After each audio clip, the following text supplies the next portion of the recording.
The tour is over, and it's time for some rest. Oh, I tested if this works. Put on the paper bag. God, I'm annoyed with everything, really. I'm not even sure if this is the right microphone now. Apparently it is.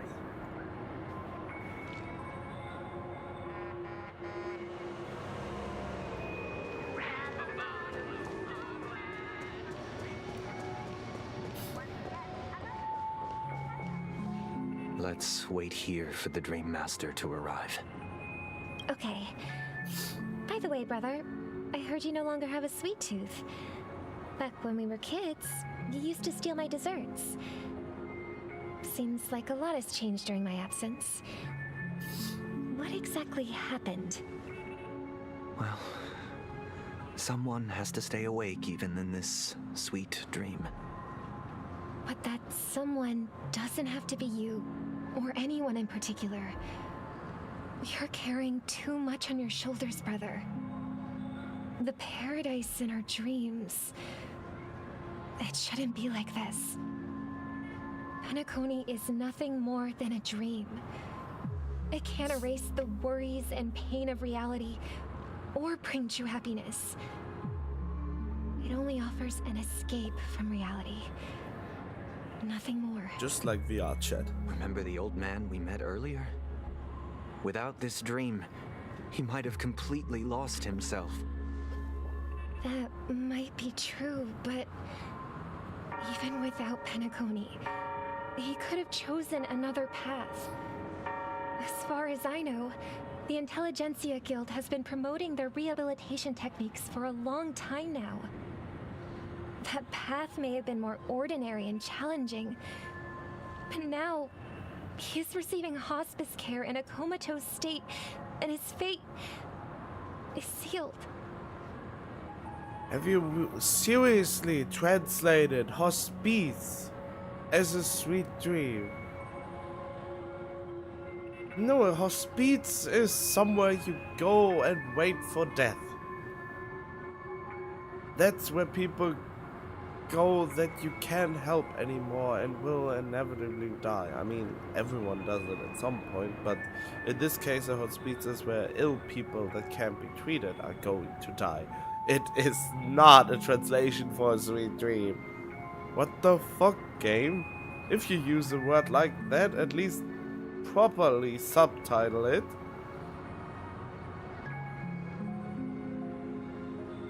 Is Penacony granting these people a future? Or is it taking it away from them? Well, don't forget this. Not everyone really has a future.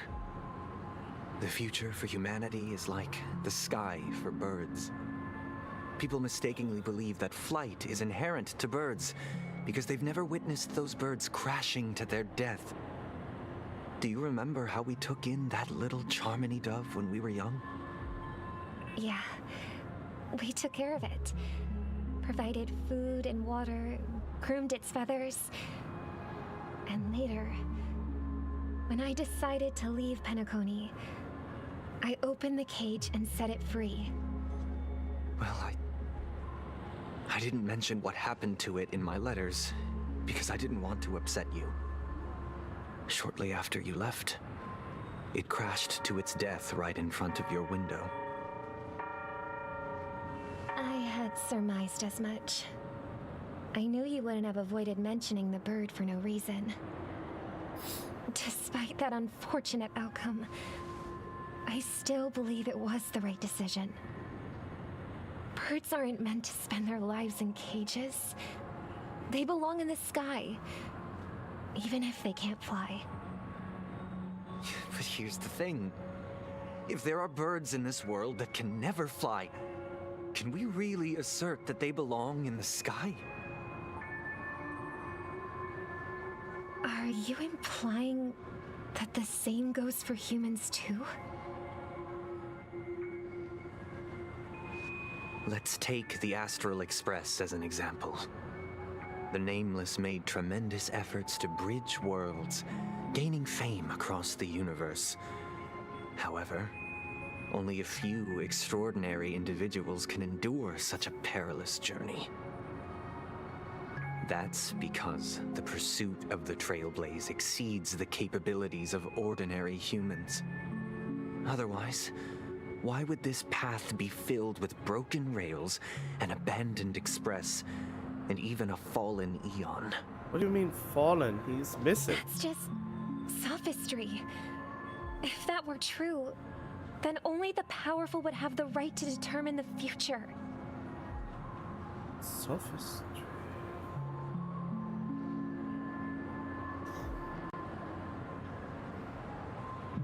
The use of clever but false arguments is sophistry. That is a cool word. But why don't you use easier words? Why do I always have to look up your high-class words?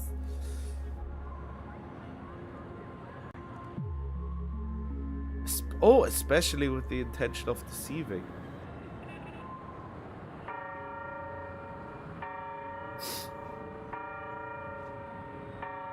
I mean, imagine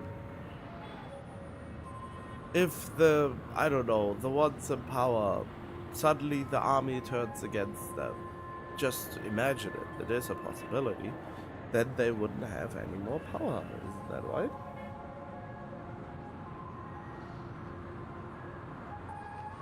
Ah, well, but it's also just wishful thinking in a lot of ways, which is really, really sad. People are sheeples.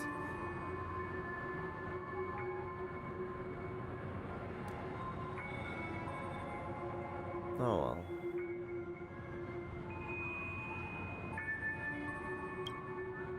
Unfortunately, that's exactly what happens. Another name for the future is self-value. While this world has its fair share of heroes who inspire people and garner admiration for their heroic deeds, the majority of ordinary people will never become heroes in their lifetime. Some are born weak and vulnerable. Some find themselves trapped in unfortunate circumstances. Some fall victim to malice and cowardice. When it comes to survival, everyone is equal. And the weak can only watch as their value gets constantly diminished by external forces. That's why we should care for the weak and support them as if their suffering were our own. That's what the Odes of Harmony have always taught us. While the Harmony holds noble aspirations, the strong will always be strong. And the weak will always be weak, even in this carefree dream. Human nature contains greatness, but it also harbors inherent weaknesses that can't be eradicated. In the end, if people can't even secure their own survival, they won't care about the illusory future of equality. As long as the law of survival of the fittest prevails, there will always be fledglings crashing to their death. But if people don't live for the future, do they merely exist for survival? If even you, my brother, don't believe that the Harmony will save the weak, then which Eon can make our dreams come true?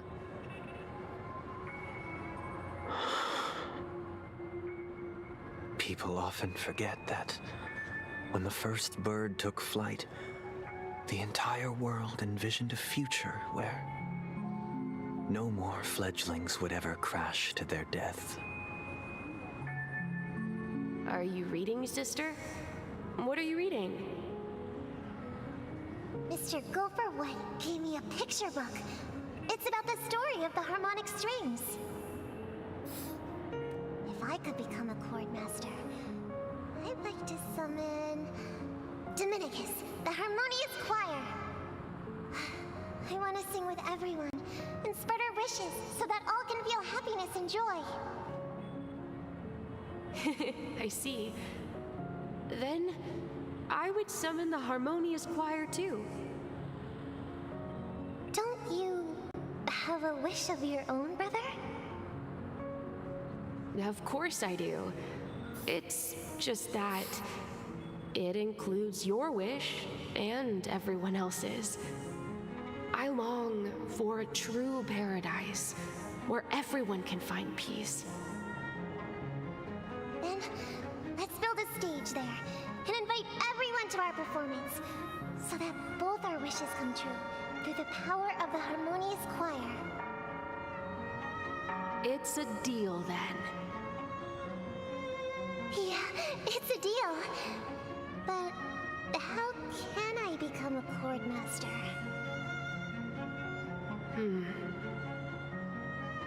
Maybe you'll have to become a star first.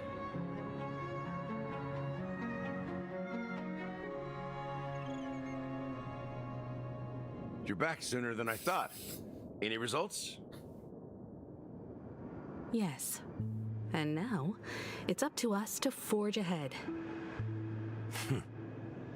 Since he's already carried out his last wish, my final mission is complete. But pardon me if I sound curt. It's good to have determination. The path Mikhail left for you is not an easy one to tread. Why else would he have chosen to sleep in solitude, staking everything on some nameless in the future? But you have the numbers, and in numbers comes strength.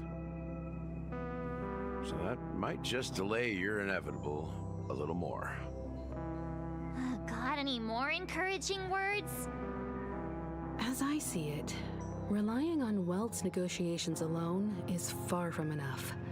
Regardless of whether the other party will be compliant, negotiating simply allows us to meet them as equals and won't grant us an upper hand.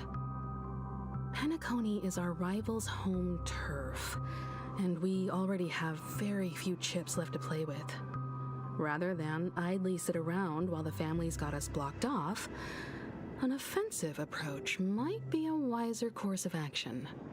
Can we stop with the roulette analogies and stuff like that? We're more familiar with the Stellaron's properties than most, and since it's the key to stabilizing the sweet dream, it's vital to the family's interests. By attacking their core interests, they're bound to retaliate hastily. And as the saying goes, haste makes waste. That's right. As long as we pose a threat to the Stellaron, either with words or otherwise, we have a chance at gaining the upper hand. But the problem is, on the eve of the Charmony Festival opening, how exactly are we going to get close to the theater? Family security will be airtight, and if we brute force it, even if we succeed, it's too risky. We are too powerful to be stopped. So, no one's gonna say anything? Then I'll raise my hand. I know the answer to this question.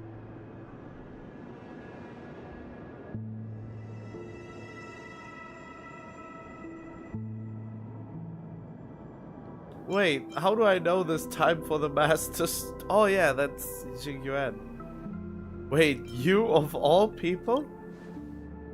What's that supposed to mean? You'd better believe it.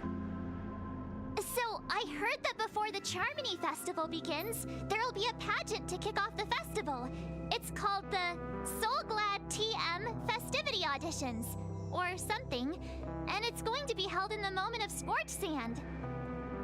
As long as we clinch the top spot, we'll be able to attain the title of Festive Superstar, and be able to personally bask in the graces of Miss Robin. Not that that's important.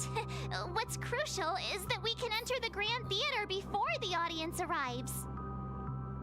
So, how do we go about participating in these festivity auditions? I've already procured special invite tickets from Miss Robin's fan club. To tell you the truth, I had been preparing to join the auditions all along. But now it looks like even if I scrape through, I probably still won't have the chance to shake Miss Robin's hand. Wait, you met her several times now and you never took the opportunity and asked her that she shakes your hand? How dumb are you? How could you came up with this, but not the idea of just asking her when she is literally in front of you? Or do you mean like shake her hand in the real world? And even then you already had plenty of opportunity to ask her. So they're still running this thing, huh? It was originally just a publicity stunt, set up by Mikhail to drum up attention. But it looks like it might be worth a shot. We'll follow Marge's plan. Mr. Gallagher, will you be joining us? I'm afraid I won't have the time. As a virtual character, I've already completed my final mission. Whether Penacony can awaken from this dream is all down to you. Should we ever cross paths again? I'd love for you to visit the Express. All right. I'll have to add to that data bank of yours you've got on the Express. And Miss Firefly, we thank you for all your support. We're faced with a formidable enemy. As long as the Astral Express and Stellaron Hunter's objectives are aligned, we're willing to cooperate with you. We've already come this far together. I'd like to join you for the rest of your journey on Penacony. I'm pleased that we can finally fight shoulder to shoulder. I couldn't ask for a better ending. This is also the spirit of the Trailblaze. Now everyone, let's prepare to move out. This would be Firefly's opportunity. Ladies and gentlemen, welcome to Scorched Sand Hall. This is where challengers thrive and dream chasers shine, all under the watchful eye of the entire universe. I mean, this would be the perfect opportunity for Sam to abandon her current path and just join the Astral Express and say, fuck Elio. Elio? I don't know.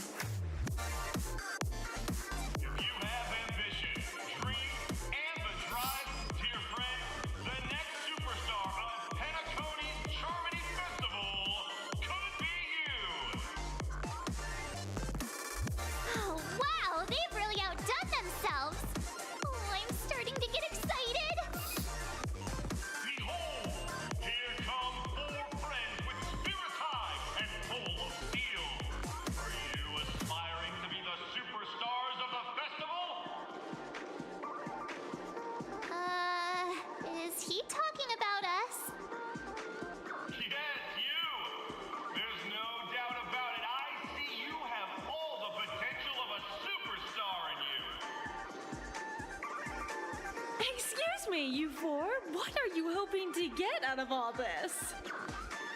As the last group of contestants, how confident are you in overcoming all of the challenges? Very? Would you be open to a brief exclusive interview with us? It'll be quick. Your journey is long and fraught with peril, yet under a sky blanketed by banners, you vie for the crown. The sword and rose! Protect the beauty! The beauty! The beauty! Magnificent and majestic! A knight's head is hard as steel. Brother Lance's focus is stubborn as a heel. We don't all have to be winners, but if we don't have fun, we'd all be sinners.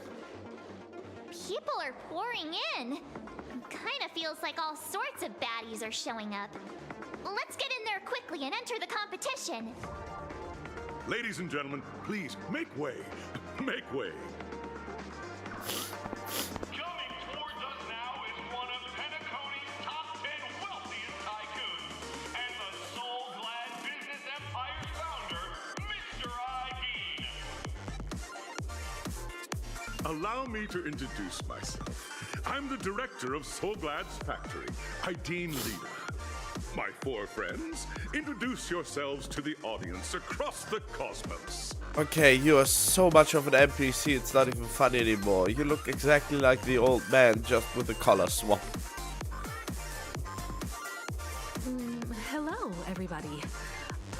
Penteco, a nameless from the Astral Express, and these are my companions. Don't you guys need to hide your identities? Can't hide it anyways. Penacony is plastered with our posters. And because the Astral Express is so well known, the family won't dare to make any rash moves. Trailblazer and she's watching. Hello everyone, I'm the Galactic Baseballer and she's say cheese. I'm hello everyone, I'm hello everyone. Really good idea to have a talent show at this pivotal moment of our story. This is good.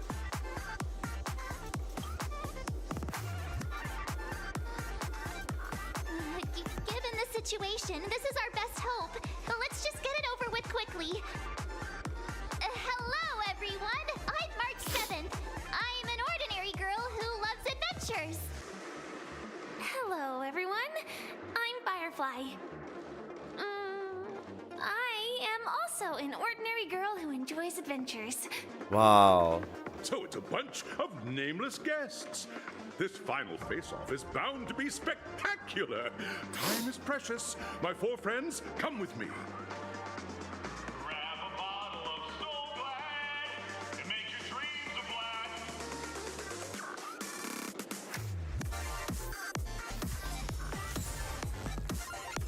Oh, wait.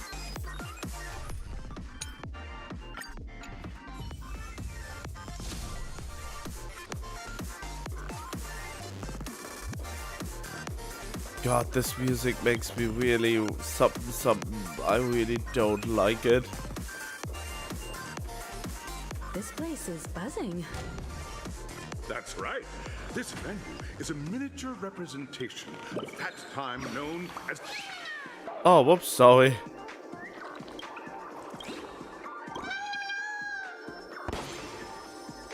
Oh well, thank you for interrupting the whole voice line.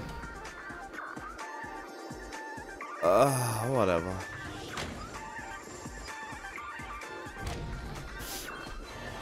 Oh wait, this looks like this trial stage. Grab a bottle of Soul Glad and make your dreams a blast. Nameless, your arrival reminds me of the grand occasion when Penacony was first established. I was still a young, bright-eyed lad back then, lured here by the watchmaker's ads, full of zeal and ready to make my first fortune in life. Once, during a particularly grueling day, I passed out and was resuscitated by a drink from Mr. Sousa. That sweet taste has since been etched in my mind, and that was what drove me to create the Soul Glad that we all know and love today. So you stole the formula. The dream-chasing era was truly a wondrous time. Oh, I miss those days, and the watchmaker. Scorched Sand Hall is my homage to that time of boundless possibilities. I wholeheartedly hope you make it to the finish and emerge as the next superstars of Penacony. Now then, is there anything you'd like to say before the competition officially begins? Nah, we'd win. Wow, it's all memes.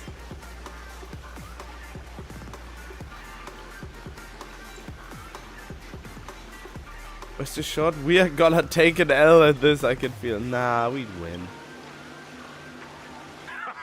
That's the trailblazing spirit.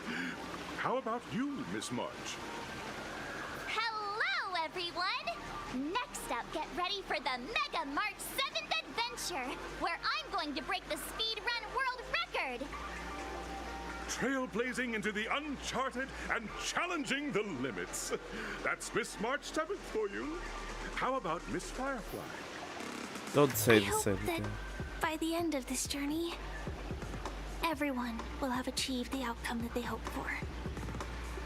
Ah, a wonderful wish. Miss Himiko, what are you expecting from your team? Safety first, everyone.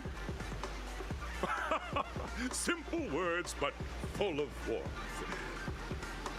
Waiting for you are 3 stages, each connected to that era. The first 2 stages offer 2 distinct paths to choose from, with unique challenges on each route. And in the last stage, you will face off against a champion who has defended the title to this very day. A beloved contender whose noble virtues are unrivaled. Those are the rules. Simple. Everyone clear? No. Now, I hereby announce that the 33rd Scorched Sand Festival of the 20th season, sponsored by Soul Glad Enterprises, has started.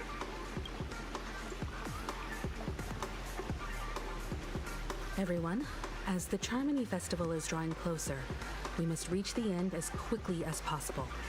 Factoring in efficiency and safety, splitting up into 2 groups is the best choice. March and I haven't known Miss Firefly for too long and aren't overly familiar with her. It'd probably be better if the 2 of you paired up. No, I don't want her. Let's do it. No. All right. I don't have a problem with that. But I do.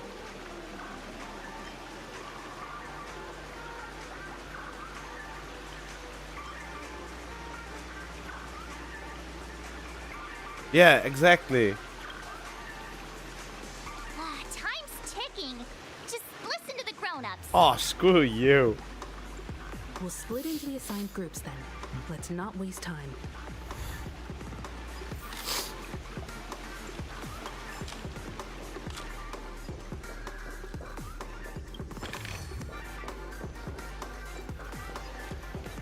Wait, where do I have to go?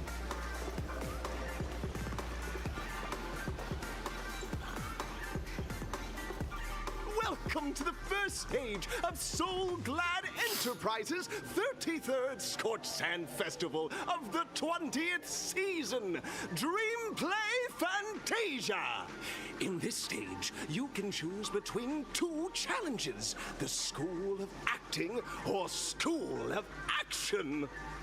In the School of Acting Challenge, you have to complete 3 performances from 3 scripts and move the panel judges. In the School of Action Challenge, you have to defeat 3 groups of enemies convincingly and reach the end.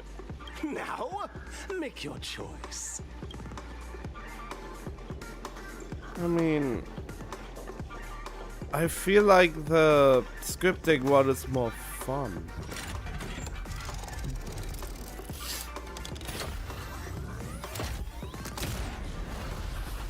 Wait, what?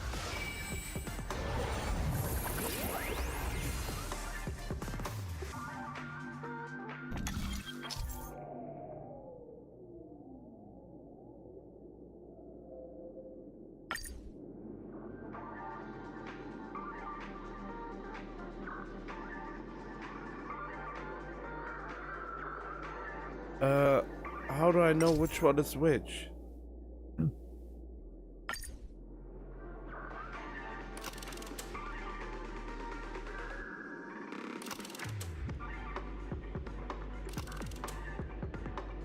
I mean, this one would be the easier one. I would just destroy them, but this one sounds like more fun. The stage of dreams for those who dare to dream. Welcome to the School of Acting stage. Step onto the stage and move the judges with your heartfelt performance. The next cosmic star of Penacony could be you.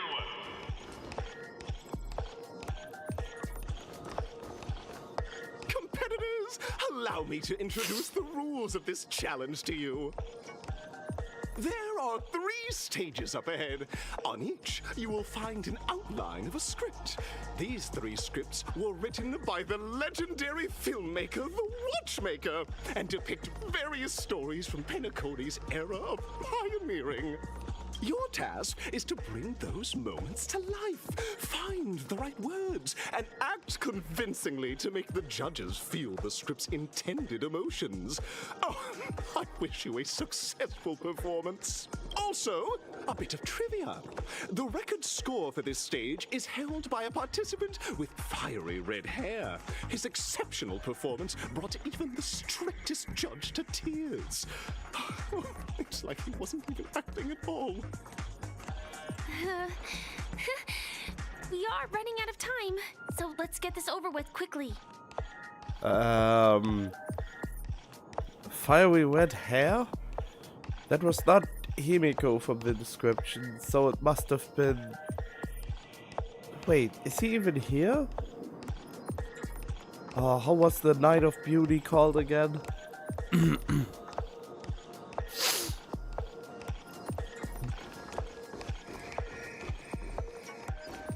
Ooh, treasure.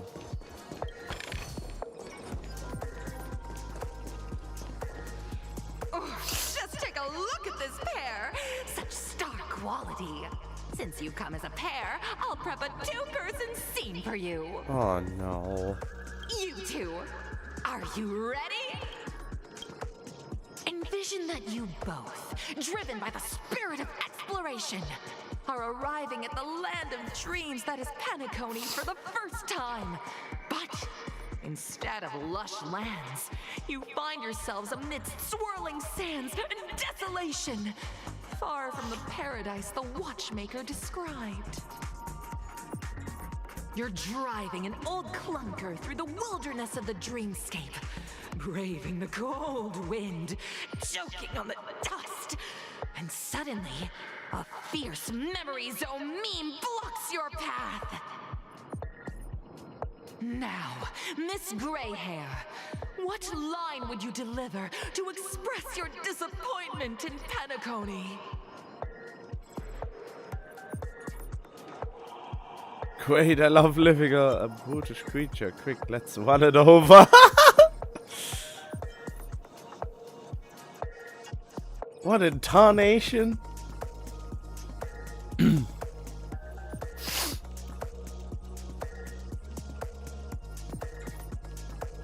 Brutish creature, quick, let's run it over. Do you usually express disappointment this way?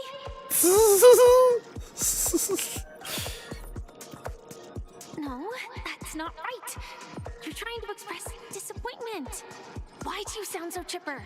Oh wait, was that just... No. Oh! I have to go through all the wrong options. What intonation is this hell? It's a big... Oh, that's disappointing! Very good. Now, though you're disappointed, your screen partner is conversely very enthusiastic. Now, young lady, you will say...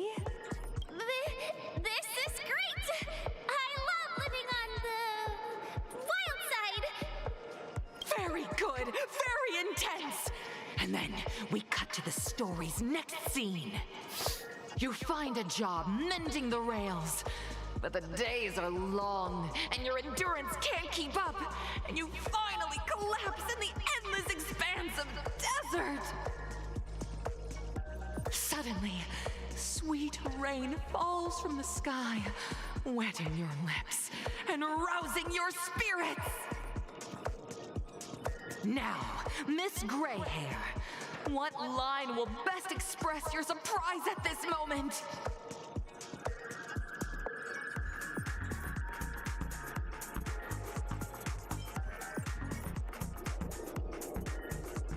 Just let me die of thirst instead. That's not right. That line doesn't sound very surprised. Perhaps we were never meant to succeed. We're already at the next scene. You need to convey surprise now, not disappointment. Woo-wee, Penacony, my Penacony, you're truly bound with opportunities. But at this moment, your partner yet gazes into the sky, both her eyes closed. The raindrops fall, blurring her vision, and she tragically says, Perhaps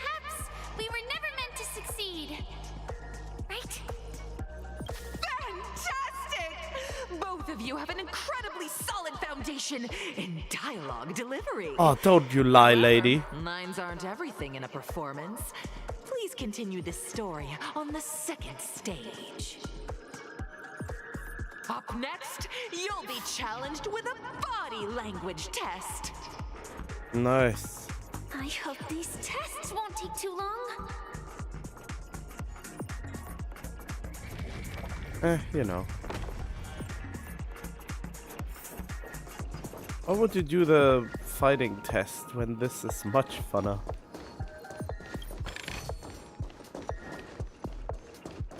Oh, for those who don't want it. You two are required to skillfully utilize body language to portray the story context I've laid out for you. Picking up from where we left off, a heavy downpour saves you both stranded in the desert. This rain quenches the anger in your heart. You look to your companion, now completely devoid of fighting spirit, wanting to comfort her. No. At this moment, what should you do to make her laugh?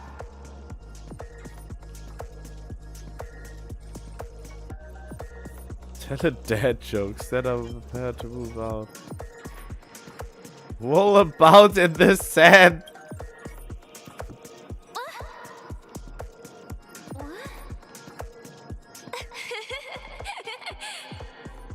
Right answer.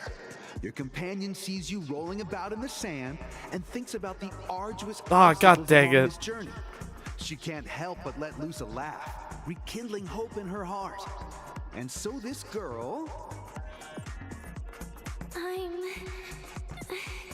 gonna get back on my feet and keep moving forward. A tug at the heartstrings. The story continues to develop. The heavy rain leads you both to sense a business opportunity.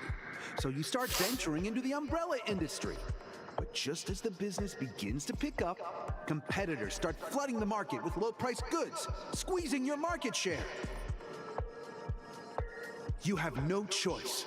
The goods you stockpiled at high prices have to be sold at a loss. This is a pretty self-destructive move, which drives your business to the brink of bankruptcy. At this moment, what would you, who refuses to admit defeat, decide to do?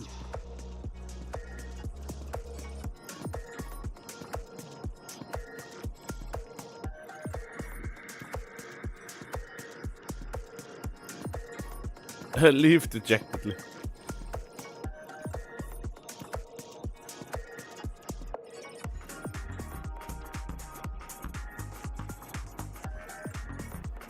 He's been paying that I've Totally giving up. Come back here. God dang it. I want to do the other choices. Why did I get the white one accidentally?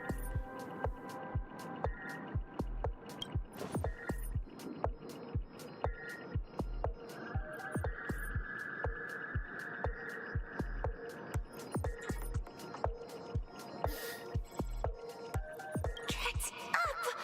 No one wins a trade war by kowtowing.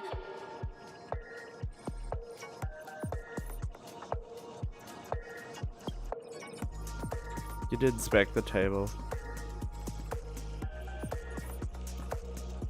Fantastic! But it's a pity your friend does not agree. Seeing that you're up to your eyeballs in debt, she sees nothing but despair in her future. And then... I leave Penacony in utter disappointment. Is that okay? Of course! Absolutely! I was this close to tears! Both of you possess exceptional acting talent! Oh, screw you. However, the true test is yet to come. You're about to encounter the harshest judge this show has ever seen. You'll need to rely on perfect performances if you want to win them over.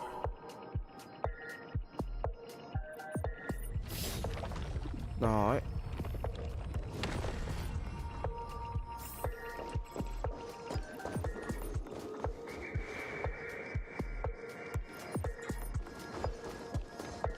Oh. This is bloody good. Wait, what?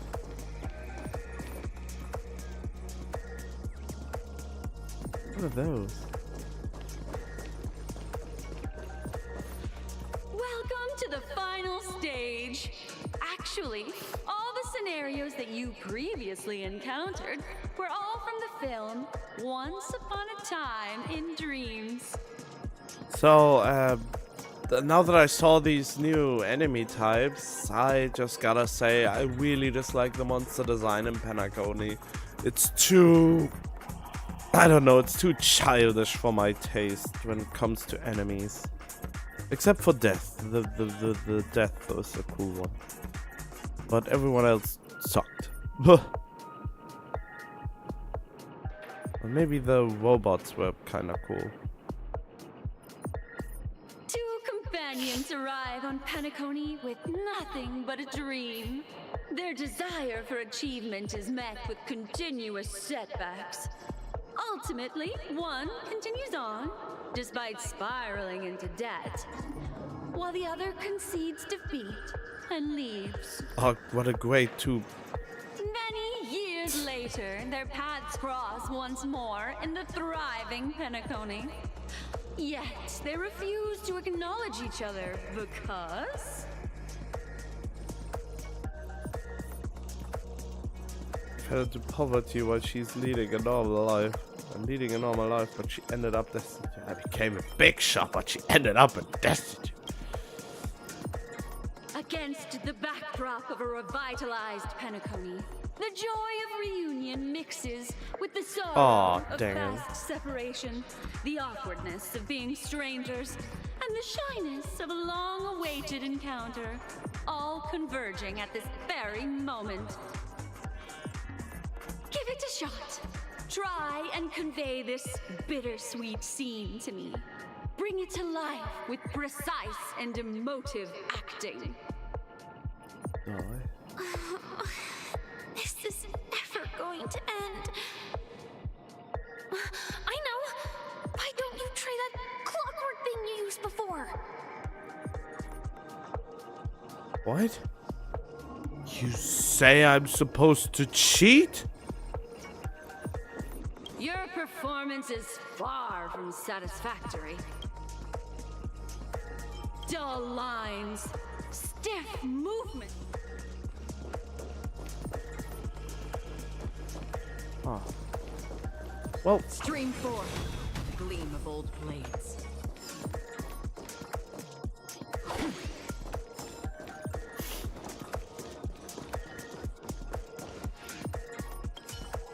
Your performance...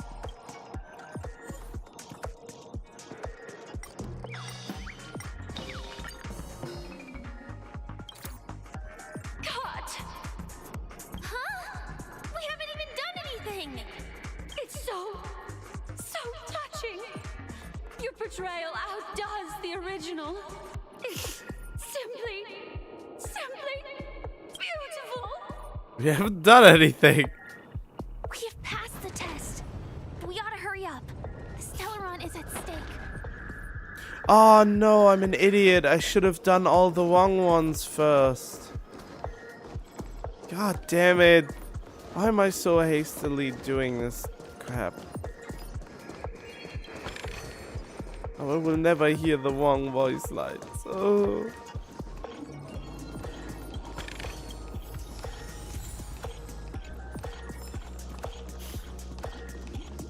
Congrats to both of you for clearing the stage, but more importantly, are you having fun? Fun is more important than success. No, I couldn't use all the dialogue options. You finished much faster than that red-haired contestant did. That red-haired contestant. Who is that exactly? Argenti, that's his name. You'll find out eventually, but only if you clear the next test first. Welcome to the second stage of the 33rd Scorched Sand Festival in the 20th season, sponsored by Soul Glad Enterprises.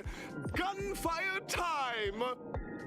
You have the option to choose gunfire and undergo Brother Hanu's trial, or time, where you'll face Clucky's trial. And now, make your choice! Oh, screw the Hanu shit. I just do the Clucky thing.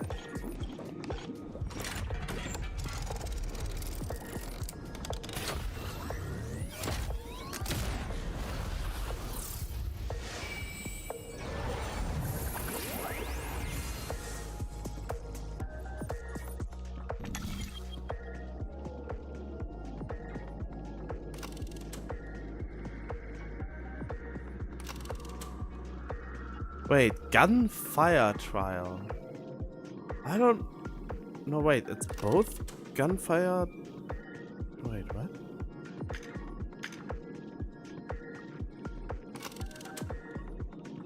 Gunfire time... Trial. Hey, gunfire time, gunfire trial, gunfire time... What?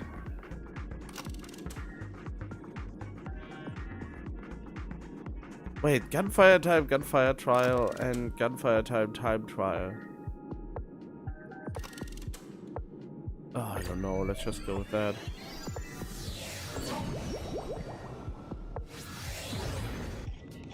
Dear friends, welcome to the enchanting universe created by the Watchmaker. Awaiting you is the morally dubious yet ever charming character from the animated Clucky series, Hanu! Okay, I should have not. It is said that these cartoon characters were inspired by the Watchmaker's own experiences. According to research by Clucky scholars, the original Hanu of reality shared a deep friendship with the Watchmaker, akin to comrades in arms.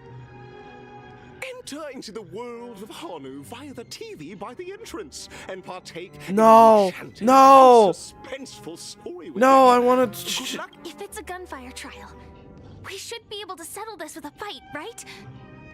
I hope this won't waste too much of our time. No, I knew I should have gone with the other one. Ah, let me go back.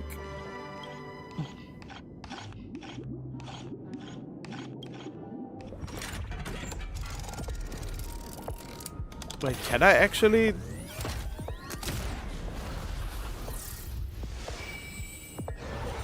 No, screw that. If I can choose something else, I will. Oh, thank God. No! No! Fuck you, game. Fuck you to the nth degree. Oh. No, I don't wanna do this. Shitty Hanu shit. Yeah, I don't give a shit about you birds.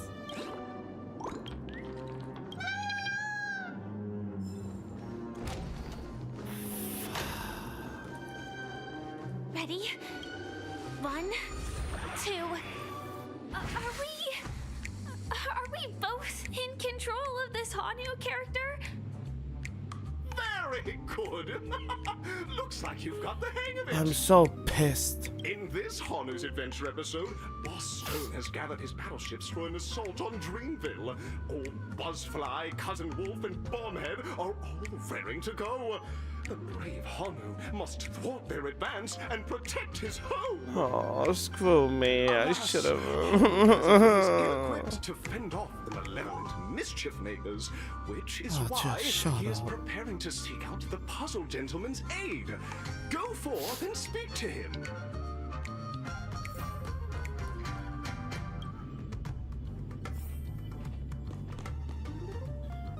I just wanna kill something. Oh, brave Hanu, you look like you could really use some help.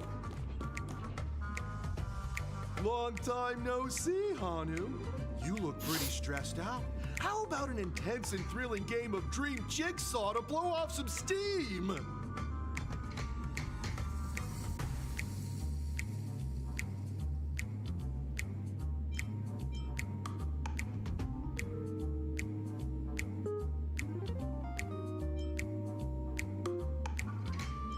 The plot dictates that to directly provide aid.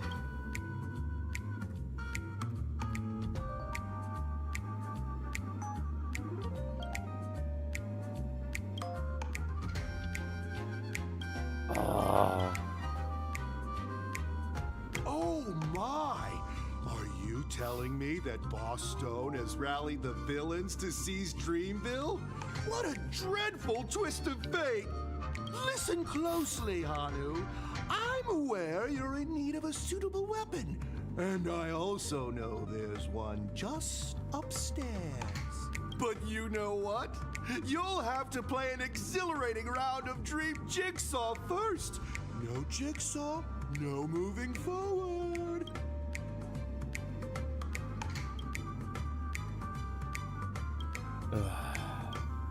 This sucks. This sucks so bad. Hanu, but tread carefully. Two ne'er-do-wells are also eyeing those jigsaw pieces. Yeah, I can't really be asked to Stay listen alert to this and shit. make sure those monsters don't spot us. It appears we can't.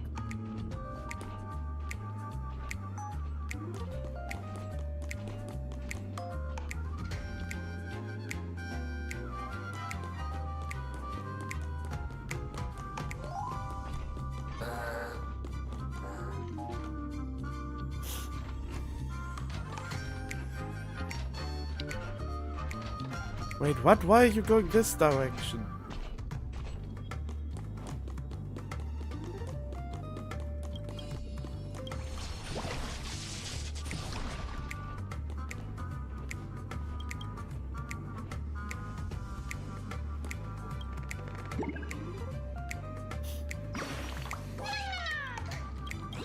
Huh?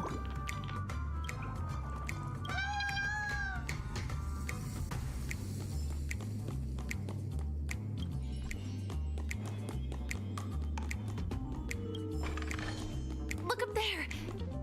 If we can push.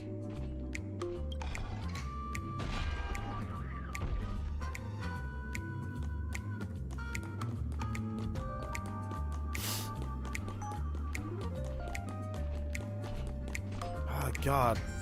Flip him, flip him.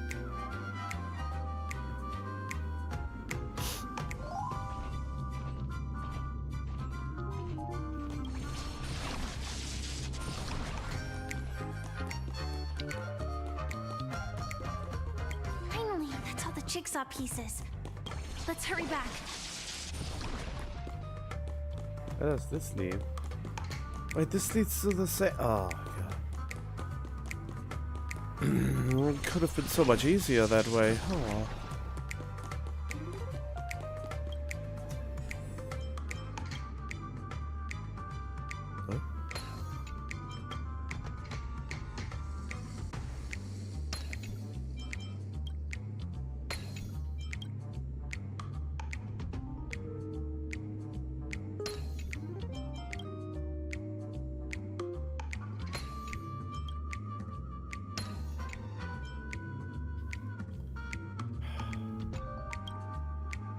Oh my! The exquisite sensation of perfect alignment. Hurry now, Hanu. Oh, Touch fuck that off. Are such haphazard instructions really okay?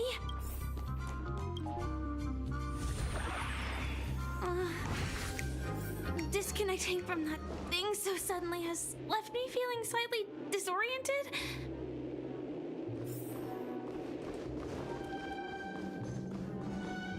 Is that Hanu?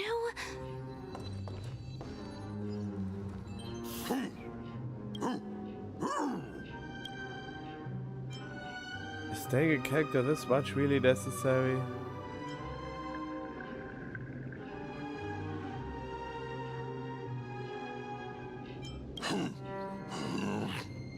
What exactly is he talking about? Tick-tock! It's time for me to make an appearance!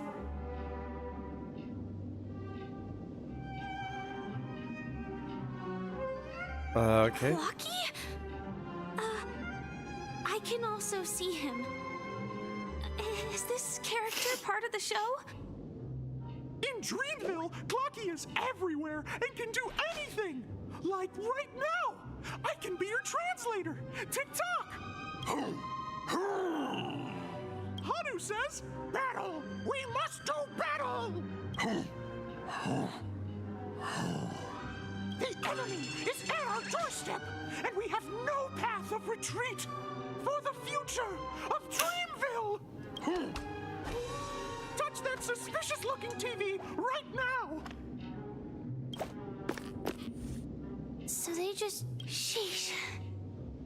Logic in this plot and dialogue is really... I'm so pissed by this. Sorry that I'm skipping this, but I'm so pissed that I accidentally chose the Hamu. The Hanu one when I thought it would go into some of these other... There was this other mini game where you won a whale and stuff like that. And you have to reach a certain amount of points either, or you have to finish the challenge. Or something like that. So, yeah. Fuck. I could have had some easy, nice puzzles, but instead I have this shit. Getting used to this. Who knows? I might even be able to perform some high-level moves with Hanu. Oh, did someone say high-level movies just now? That's right, but last we saw, Hanu was preparing for battle. I don't give a shit. Hanu won't go down without a fight. No. We still... Guess what? Hanu's favorite bazooka just so happened... What a coincidentally convenient plot twist. It'd be even more awesome if the organizers allowed me to wear armor.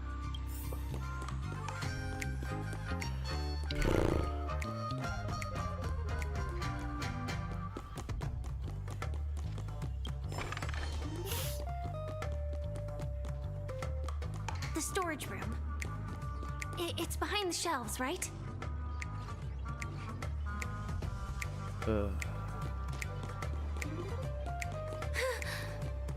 He wasn't lying. There's actually a bazooka here.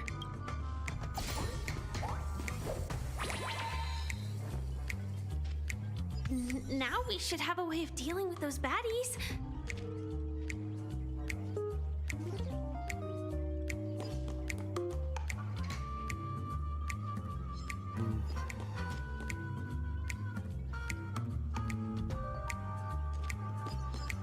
This thing feels just like the Soaring Locust too.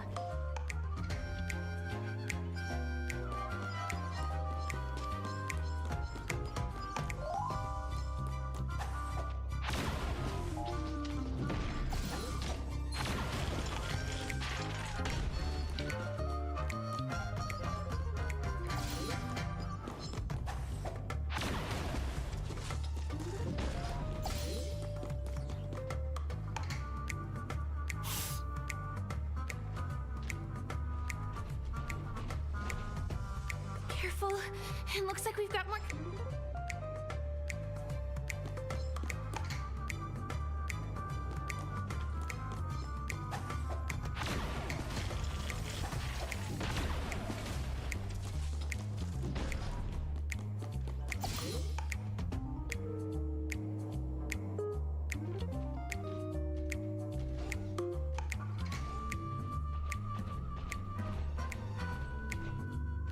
Here we go again.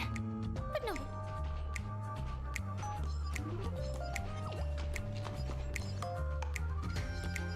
No!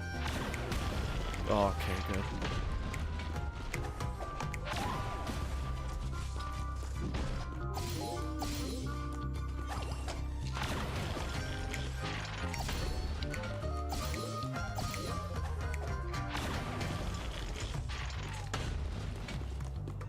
That should be all of them, right?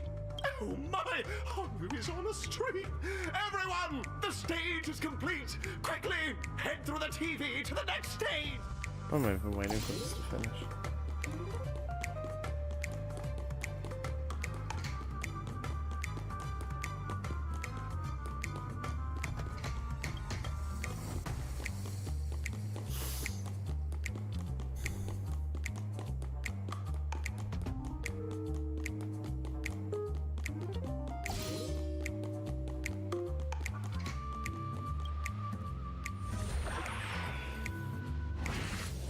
Well, that's that.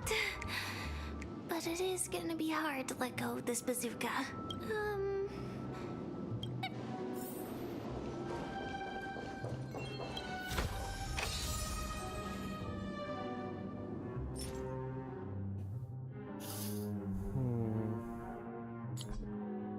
Ah! Oh no, wait. This was the right one.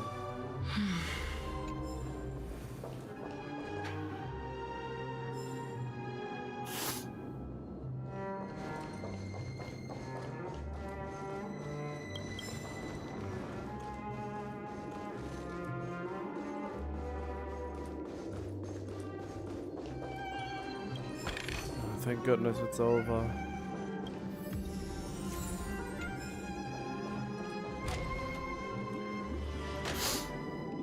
Congratulations to both of you!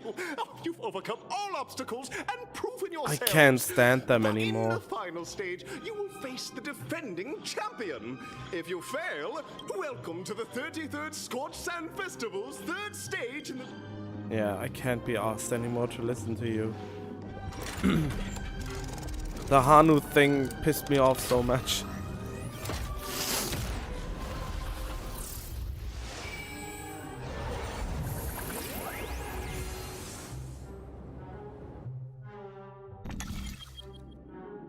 Huh? Arena 2? Superstar Showdown? What is the difference between Arena 2 and Arena 1? I'll just go by color, I suppose.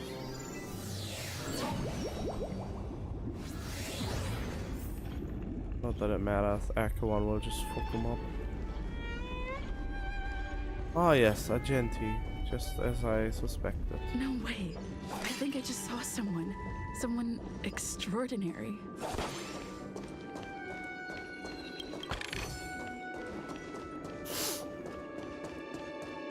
Hello. Wait, what? You're not a Genti. Gentle breeze bringing solace to my scorch. Are you a Knight of Beauty?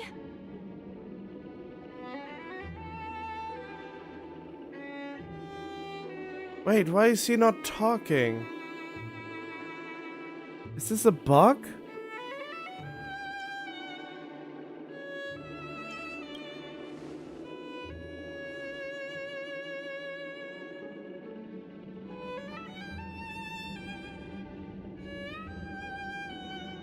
No, you're not the real Argenti.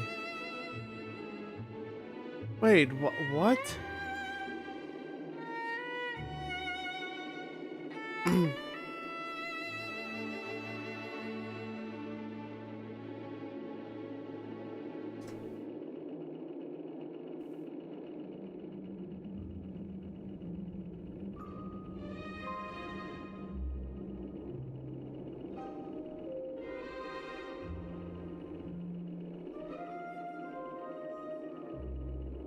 This is such a huge disappointment, unless there's a weird twist in it.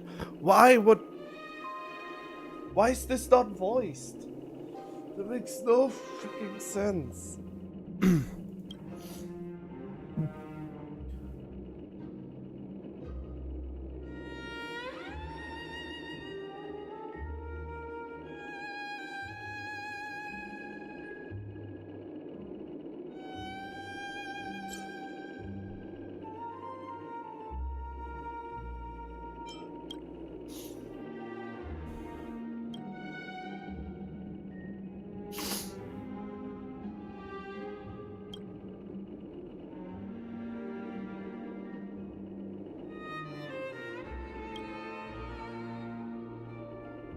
That's right.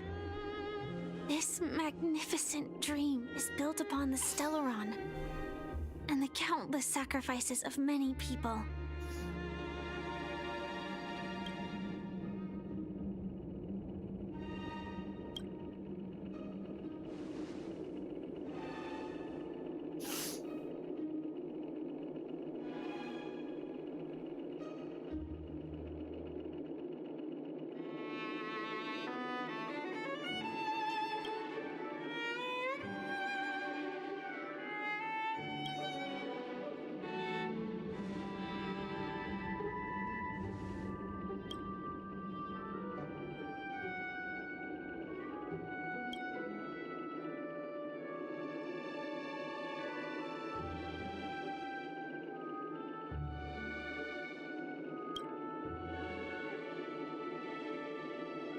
Why is there no voiceover for Argenti?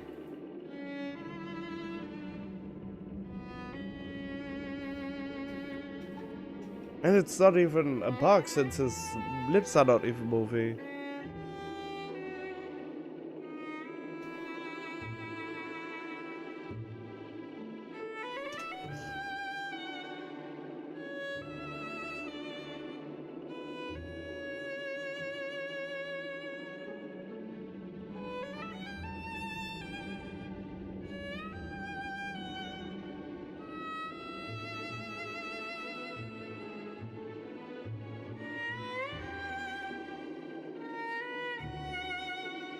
This is only in the English version and they are going to fix it? Are you fucking serious? How am I supposed to listen to it again if I'm doing it right now?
So apparently you can hear him in the Japanese dub. Could they have not had just at least give a replacement or a warning before they do this kind of shit?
This sucks so bad. This symbol of pure. The game is on. I couldn't even read that this fast. Oh.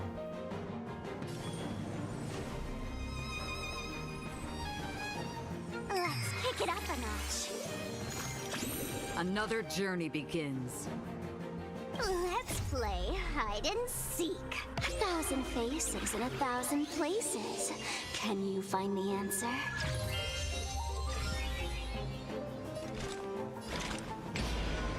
From the still waters of oblivion, I guide the wandering soul. The flesh wound. Together as one. All things in this world have their laws. Yet stratagems, constellations are human creations.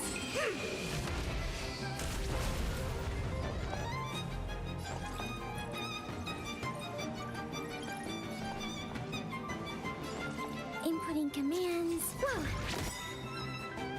Rise to the challenge. I weep for the departed. Erase him. This imposter. Dusk's reign, it too shall fall. Bear witness to honor. You are fighting a gentleman.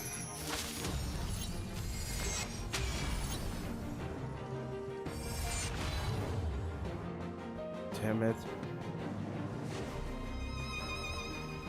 Don't worry, I'll go easy.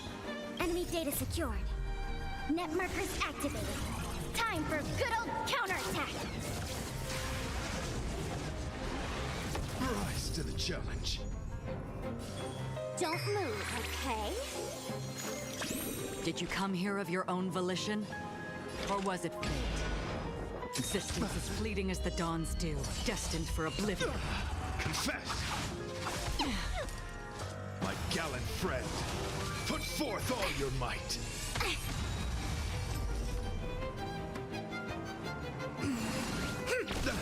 Enemy targets detected. Enough. Rise to the challenge. Yin and yang, life and death. No matter. I weep for the departed. And it's over. Look at that, they already dead.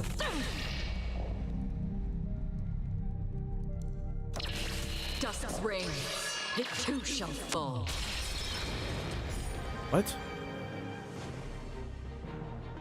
Oh, of course.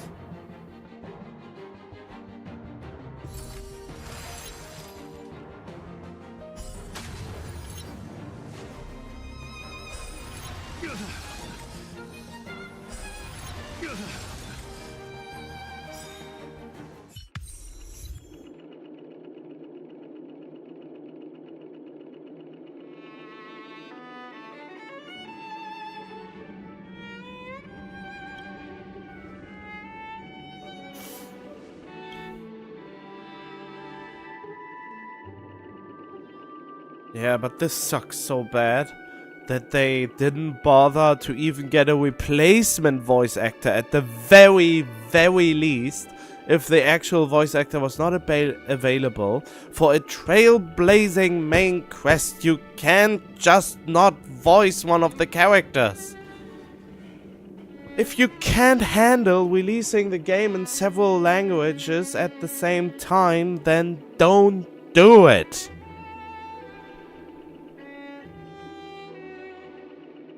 I think this is the most disappointment I had yet in this game. This moment was the most disappointing one.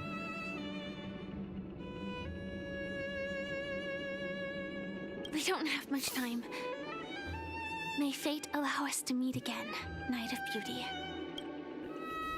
In that case, let's make our way to the end. Penacony's really thronging with talent. I hope we make it in time.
Okay, what I really don't understand.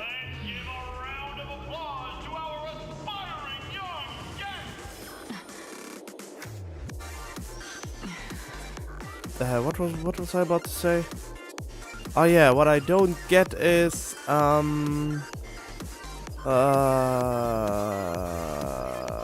yeah, they always go, oh, but electric baseballer, but the physical Trailblazer is the weakest and one of the weakest and worst characters in the game, which is really, really sad.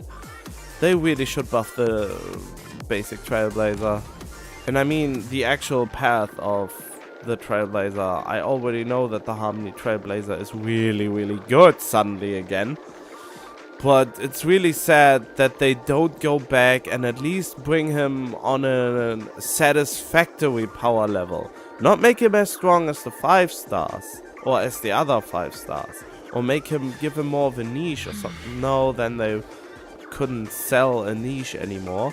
But at least make them a little stronger. If anything, just bring up his percentage numbers and that would already help a lot.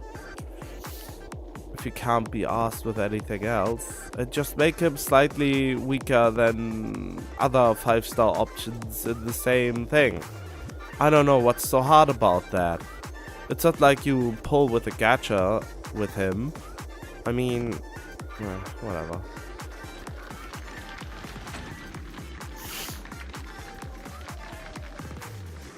Wait, was that a baseball?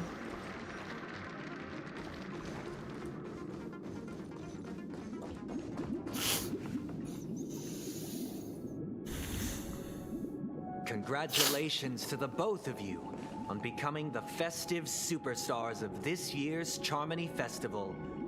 Before entering the Grand Theater, I, on behalf of the organizers, extend my sincere congratulations to you, wishing you joy under their radiance.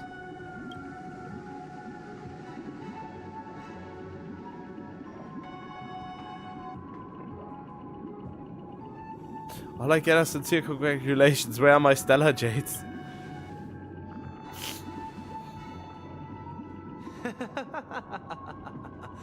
Your endeavors are worthy of extra recognition, and I've taken steps to ensure that.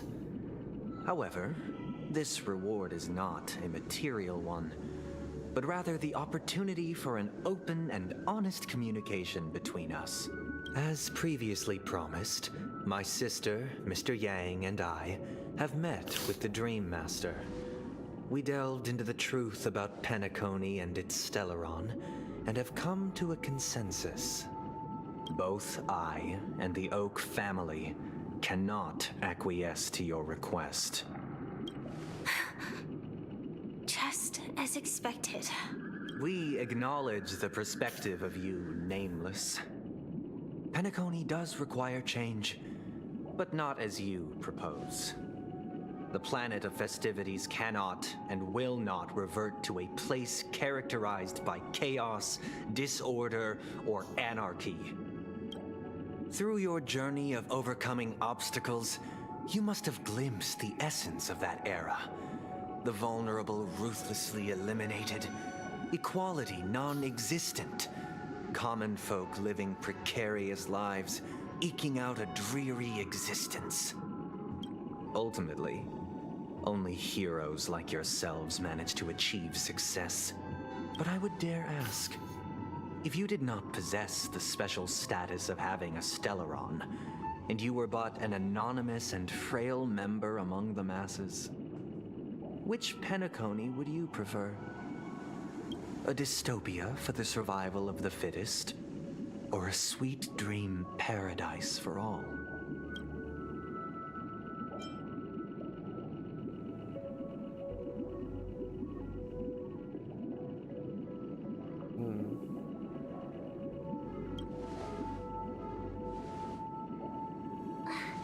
That's not the point. Don't let him mislead you. You say that, but I'm just a creation of something that is not even my own. Mr. Sunday, even even if the members of the Oak family can't fully agree on what to do about the Stellaron, now's not exactly the time to be holding an extensive discourse about Penacony's past and future, is it?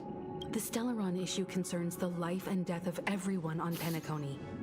If anyone has a better suggestion, the crew is more than willing to listen.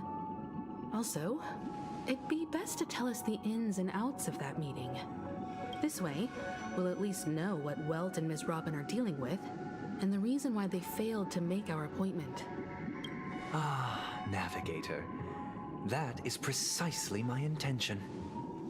With all present, let's begin by discussing the details of that meeting. Wait, when did you actually show up, Himiko? Let's talk about our tribulations and choices, our ideals and beliefs, and our final course of action. The only path to take.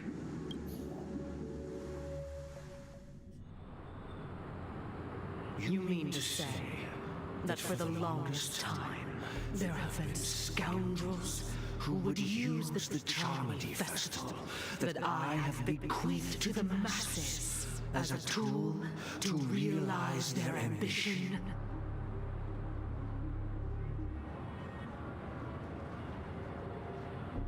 Indeed, Dream Master.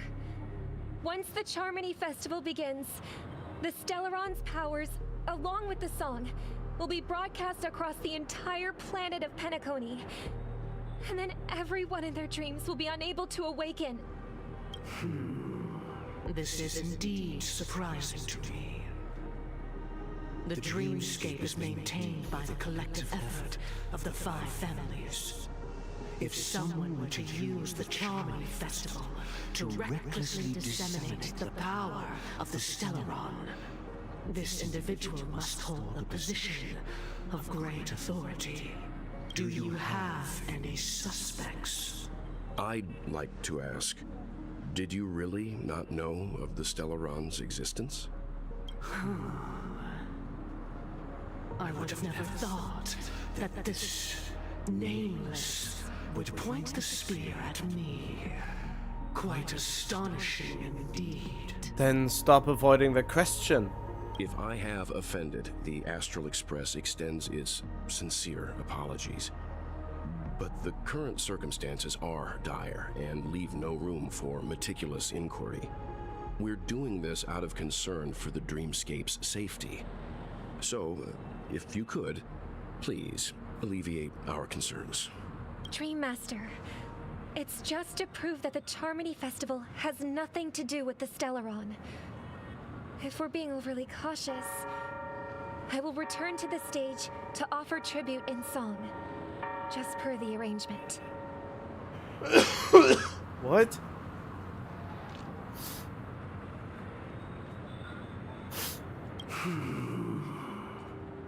Sunday, Robin. I've watched you two grow up and know your dispositions like the back of my hand. Both of you, right now, can surely be lauded as their most devout advocates. I already know your resolve. You still haven't answered the question, you feck. The magnitude of this matter is enormous and cannot be taken lightly. Since Mr. Yang has asked with such earnestness, I will personally respond in kind. If there is a need, the entire Oak family will be mobilized to heed your call. You still haven't said if you did know about the existence of the Stellaron or not. Someday, might I ask you to beseech them to cast their light unto me and question me in their stead, so that no lies may be concealed? Oh, okay. I will do as you command. Robin, could I entrust you to be present as a witness, to document the truth, and to proclaim my innocence, so that all slander may be utterly dispelled? I will do as you command. The problem is, if the Dream Master has no physical form, how can you tell if he's actually lying? There will be literally no consequences for him lying when he speaks through someone that is not even directly connected to him other than being a voice box. So I feel like this thing would not even work on him, and he could lie through his teeth. Regardless of this thing, as long as he doesn't reveal his true form and just shows his shitty little, you know, using his minions. May thy will be carried out on earth, just as it is in the heavens. Oh, triple-faced soul, please sear his tongue and palms with a hot iron, so that he will not be able to fabricate lies and make false vows. Let us begin. There is nothing else to prepare. Understood. Question. Have you devoted your life to your god, never worshipping other gods? Naturally. Do you love your god as you do yourself, always heeding their admonishments? Naturally. Ask about the Stellar One. What is Have this? you strayed from the path expected by your god, betraying their name? Never. Have you ever been inordinate with your asks of your god, coveting more than the foundation of the creation itself? Never. Then, a final question. Do you swear to fulfill all vows, past, present, and future? You have still not fucking frickin' ask him about the Stellar One. Did he or did he not know about the Stellar One? All the questions you are asking currently makes him be able to avoid the initial question. With the Eon as my witness, if I do not deliver on my words, or if I renege on my vows, may I be cursed in accordance with divine law. They have seen your faith, and have endorsed your faith. With this, it can be evidenced... Just a moment. Yeah, thank you. What is it, Mr. Yang? I have another question I hope to have answered. I mean, yeah, can you finally ask about the Stellar One? To my understanding, the family's harmony and prosperity have never relied on so-called divine laws. Oh god, even you're a dumbass. The god you both mentioned, are they truly Shipe? Mr. Yang should know that those belonging to the family toil together as if they were kin, embracing solidarity and unity under their light. All duplicity is laid bare before the harmony. The thing they refer to as their and them could just be the Stellar One.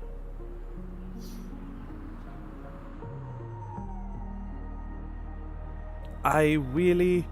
And they still haven't answered the question about the Stellar One. Why make this whole ordeal and not ask the most important, one of the most important questions? Such a delicate and complex symphony. Which other god could perfectly harmonize this, if not for the Great One, Shipe? Perfectly harmonize. Therein lies the problem. It isn't an outsider lurking in the shadows who changed the harmony, but a dissonance that has surreptitiously emerged from within this very symphony itself. In the distant past, there existed an Eon. With one flick of the wrist, they crafted the laws of the cosmos. Their followers formed the Beyond the Sky Choir, spreading solemn and reverent hymns throughout the universe. Later, they fell. The route traversed by this Eon clashed with the Harmony, ultimately being absorbed and fused into it. The chorus that once reverberated across worlds fell silent, and when it echoed anew, it was transformed into the hymn of harmony. Though an Eon may perish, paths with no masters still linger.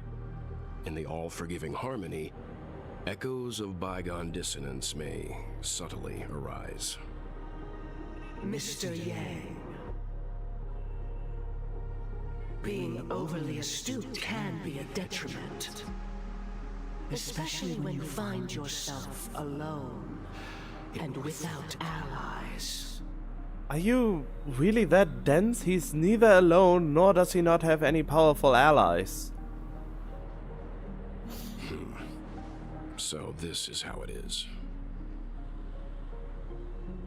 For the sake of our grand cause, Sunday, please afford these two an opportunity to rest. What?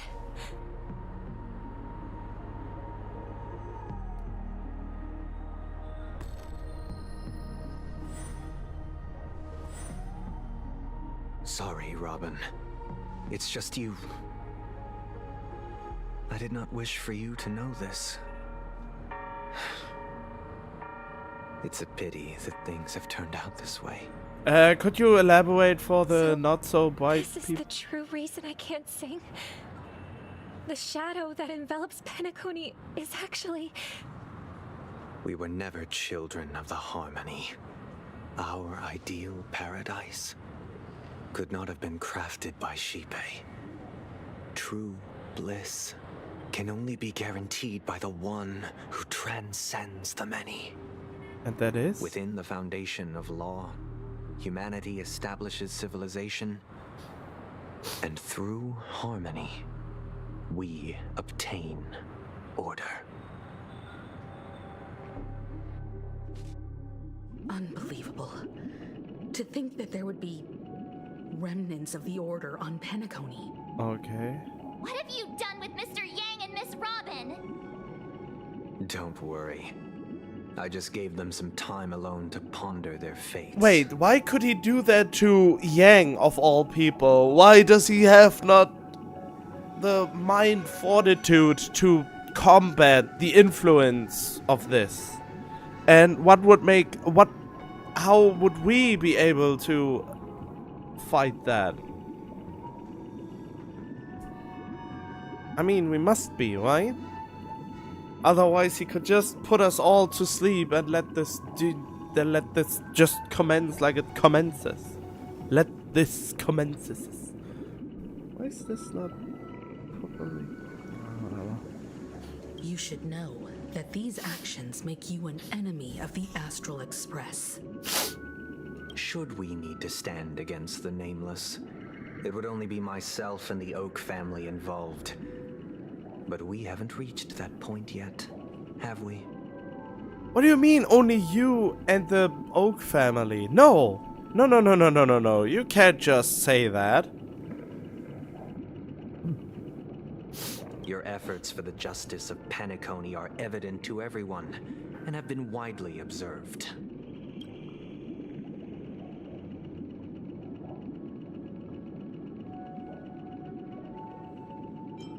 Give Mr. Yang back to us now.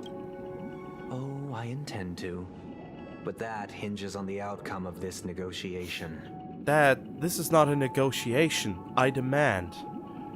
There's nothing to negotiate here unless you want to get a beating with a baseball bat to your precious face. If it is the Order that drove you to imprison Welt and Robin, and you're using them to coerce our compliance, then there'll be no point in entertaining any type of discussion.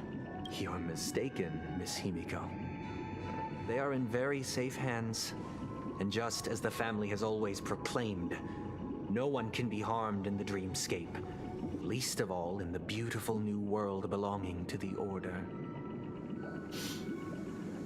Penacony and the entire universe have witnessed far too much innocent bloodshed. The strong wield their blades against the weak, and the victors push the vanquished to the brink of life. Natural selection. The world abides by this principle, establishing the well-being of humanity atop the corpses of the downtrodden. Only we, or rather, I, possess the power to put an end to this farce. So you've decided to resurrect a dead Eon? No one's ever done such a thing. If Miss Himiko is interested, let's draw back the veil and speak candidly. I've always firmly believed that people can understand one another through peaceful means. I'm willing to divulge the unembellished truth as to the intentions of the Order's Pathstriders, so that you will make better judgment for the Astral Express, for Penacony, and for this stretch of the universe. Words can hardly do justice to the beauty of that ideal. So, come with me, everyone. Let us retrace our steps and see once again where this road leads. I'm getting something to eat.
So, I will be eating now.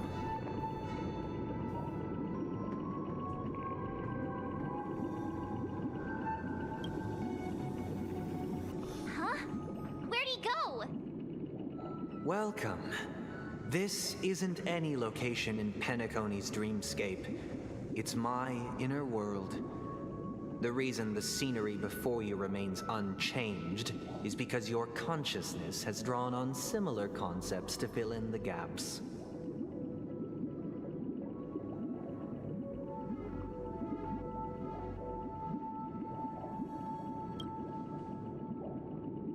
That means...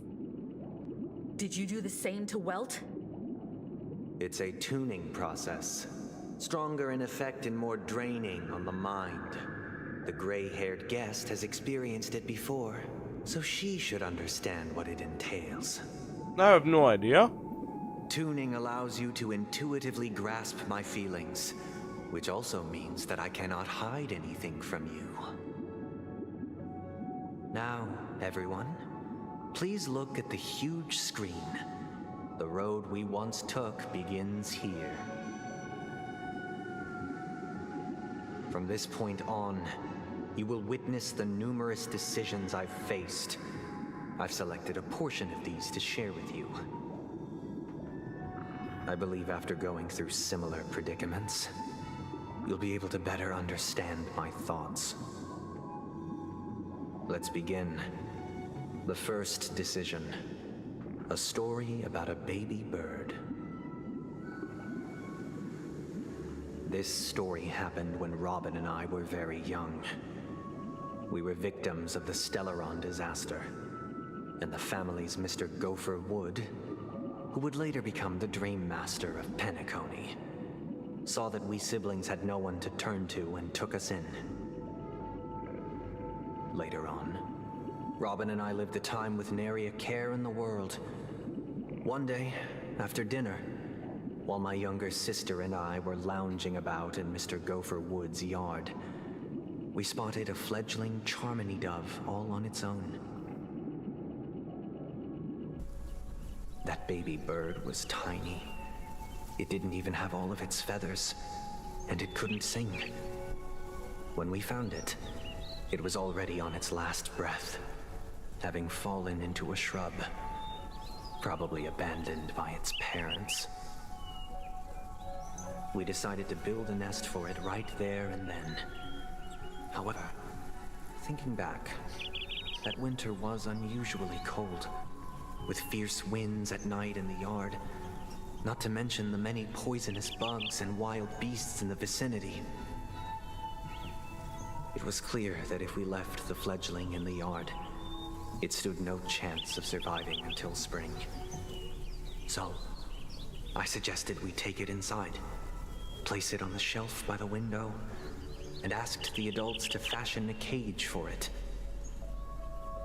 We decided that when it regained its strength enough to spread its wings, we would release it back into the wild. The tragic part, something that we'd never considered, was that this bird's fate had already been determined long before this moment. Its destiny was determined by our momentary whim. Now, I pass the power of choice to you all. Faced with this situation, what choice would you make?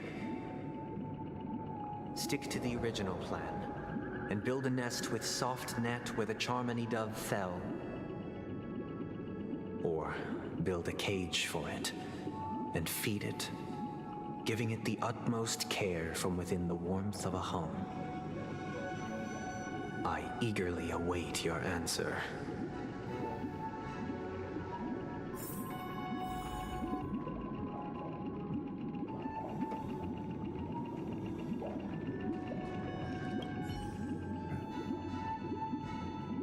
I can't decipher his intentions right now, but based solely on that question, I would probably choose to build that dove a cage.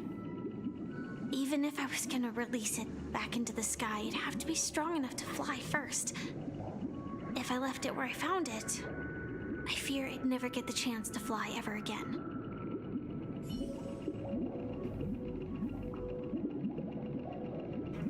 I mean, we already know the outcome of the story.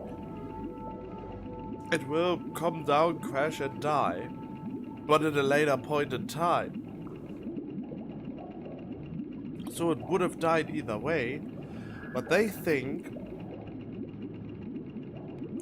or his sense, since it's order and Penacony was a prison thing, as long as you keep them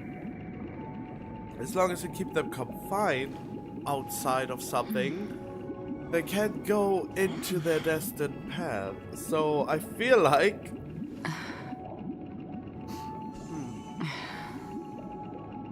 I don't know. I feel like if I choose the answers he would expect me to choose, I will be in a so-called feedback loop and have to choose the other answers just to spite it. But I mean, right now I would also decide to put it in a cage and give it the strength to maybe have another outcome, which did not happen in this incident. But, you know, maybe I should play along, or I should just say, nah, leave it in the grass. Why would I care?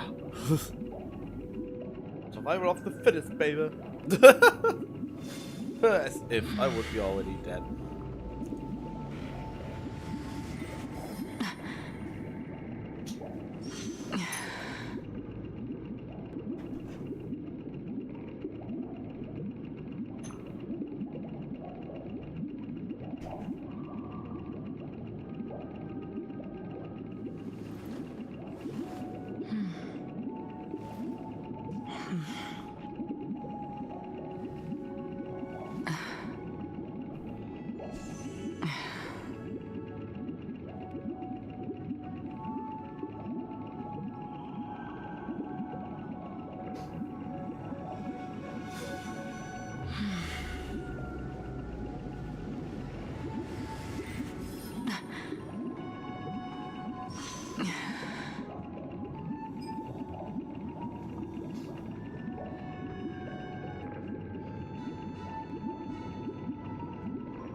Okay.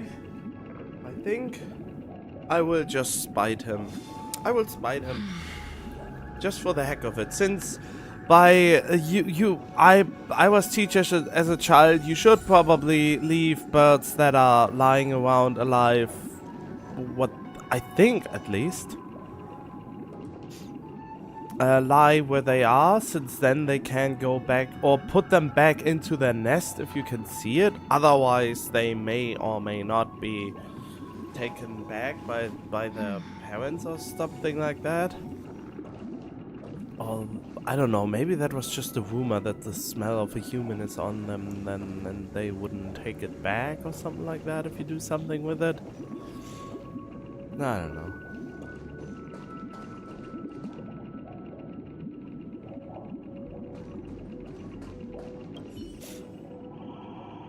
That guy just casually throws this kind of question at us? What exactly is his deal? But fine, I'll answer, I guess. If it were me, I guess I'd choose to build a cage for the little Charmony dove. After all, leaving it there, it's bound to get hurt by wild animals or something. And that'd just be too sad.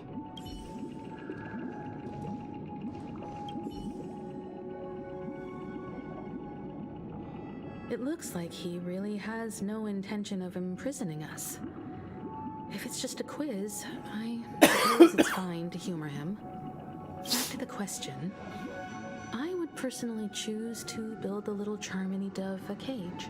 No special reason. I do think that a fledgling should have the right to fly into the sky. But if it can't even live to that point, then there's nothing to talk about to begin with. I choose the middle answer. I would spite him. Interesting. Since you've made up your mind, allow me to reveal what fate this choice will bring to the fledgling. From what I've observed, there are at least 3 predators in that yard that prey on small birds. The Vosicle scorpion, Asdana wolverine, and the Huntington winged snake. Even if they shy away from humans, these animals are still near apex predators in a fenced location like a yard. In such a location, only one fate awaits that little Charmony dove. A painful death. As for the choice you made, I am deeply sorry. Now, let us advance to the second decision. This time, it's the story of a dream chaser. This story happened when I was appointed as Bronze Melodia, a position exclusive to the Oak family, charged with listening to the problems and vexations of Dreamscape residents, and providing them with the relevant guidance.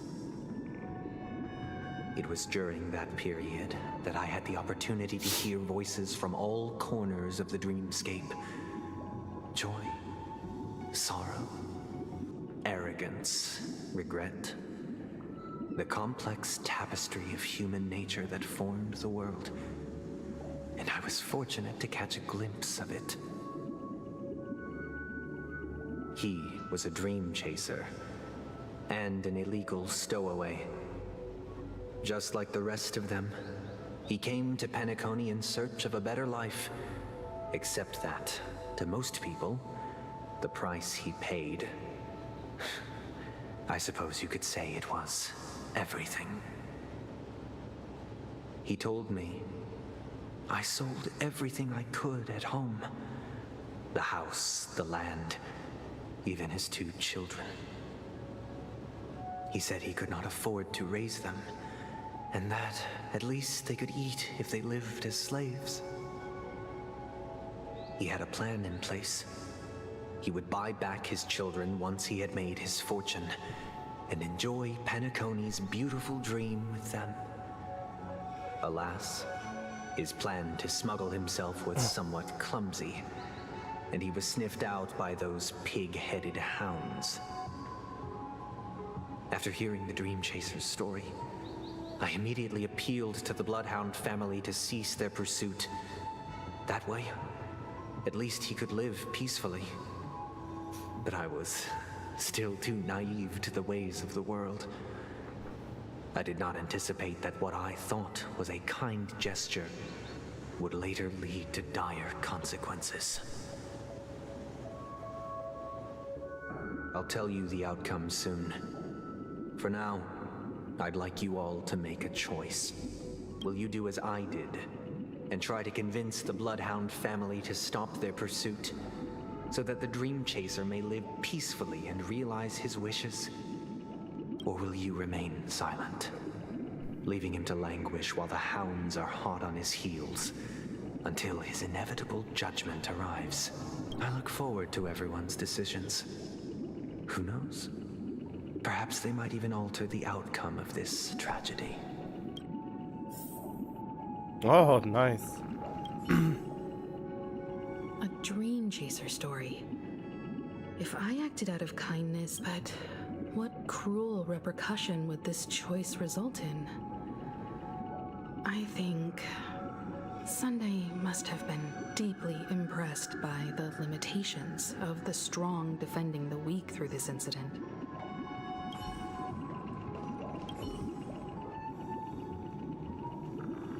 This question...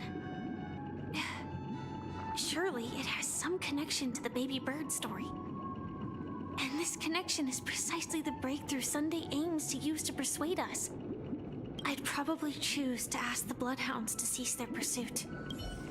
Yeah, but if we play into his questions and give him the answer he already thinks we would choose as well, he will mindfuck us. It seems illegal stowaways are really quite common on Penacony.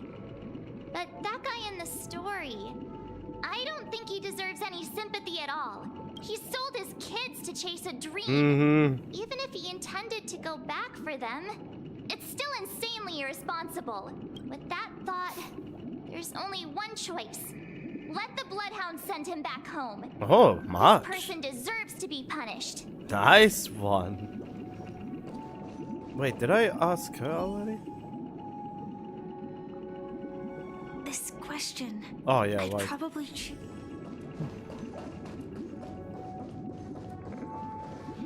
Wait.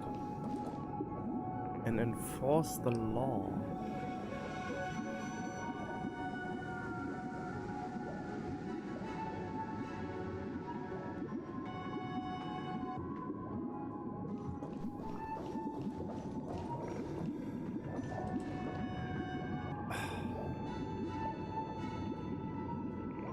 I am not sure. This could be a trick now. Convince the Bloodhounds to cease pursuit. Remain silent and enforce the law. I mean, I didn't like that person, so I go with this. It seems you, like me, are pondering whether a different choice could have led to a better outcome. Sadly, his fate would only be more tragic. Say he never gets caught. He would only die from delirium. The methods with which illegal stowaways enter dreams are unorthodox, not flawless like the hotels. Living in the dreamscape would be a mere pipe dream, should he be apprehended. Could the hounds afford to turn a blind eye? The answer is a definitive no. They couldn't bear the resulting consequences, and thus wouldn't dare extend a helping hand. As to your choice, I once again offer my heartfelt apologies. Next comes the third and final decision, and the story this time is my own. This story happened the day I was appointed the Oak family head. At that time, Mr. Gopherwood was the current Dream Master, and as per his wish, we had a private conversation. What surprised me was that the Dream Master had only come to deliver a letter to me. He let me read its contents, and it was a letter from my sister. The letter contained the usual pleasantries, anecdotes from her travels. Nothing out of the ordinary. Just as I started wondering how this letter related to our discussion, the Dream Master began to speak. Do you know who wrote this letter? My sister, of course. But why would you personally visit me to hand me a letter from my sister containing mere trivialities? Oh, whoops. To help you grasp the full scope of this issue. Do you know where Robin is at this moment? From what the letter indicates, she must be in Caspelina 8, correct? She's touring there right now. Correct. Has she mentioned anything about a stray bullet? A stray bullet? What? Oh, so he ordered her back and since then put her into a cage. A golden cage, but still a cage. A war has broken out on that planet. It is because of this very reason that Robin chose this destination. To spread the word of the Harmony. And to save the lives of that planet. She personally made for the front lines. She hoped to ease the people's suffering with song, and was willing to brave mortal danger to deliver the IPC's medical supplies. Unfortunately, stray bullets show no such compassion. Is she alright? Wait, is she in a coma? Is she maybe mortally wounded? And that's what we saw in that dream bubble. She's injured and she's on life support, so she can only exist in the dream of Penacony. If the operation was successful, she should probably be recovering in the field hospital. By the eon above, the bullet struck her neck directly, yet possibly as a reward for her consistent deeds of harmony. It didn't hit any vital arteries. Once you've attended to your outstanding tasks, it'd be advisable to write her back as soon as possible. Wait a minute. No, she was in the real world. She was in the lobby of the hotel. And she was able to speak and walk there. But maybe that's why her voice is fucked up. Since it struck her neck, maybe it damaged vocal cords? Those damned savages. I'll pack my bags right away. My gratitude for bringing this to my attention, Mr. Gopherwood. Now you understand why she always wears such elaborate neck ornaments, don't you? How could this happen? Miss Robin? It's all in the past, so please don't worry. I share this in the meager hope that you will understand the Harmony's limitations and predicament. As grandiose as the strong defending the weak sounds, many times, it is nothing more than wishful thinking. Likewise, I've prepared one last question, one last choice. But rest assured, this choice will not have any grave consequences, because this is merely a figment of imagination, a nightmare that has haunted me through countless nights. If you ever had the opportunity to make a choice like I did. Who says that the Dream Chaser didn't lie to you? Did Robin show you the bullet hole? Would you still support Robin's journey on the path of harmony? Oh, definitely, absolutely. It's her life. She can go and do whatever she wants. And if she wants to go into a war-ridden place, risking her life in the name of her beliefs, why not? Miss Robin's courage is admirable. And your I was thinking she was just another superstar celebrity. But the fact that she's also Mr. Sunday's younger sister? No, I doubt he'd wish harm on his own flesh and blood, no matter how grand the ambition.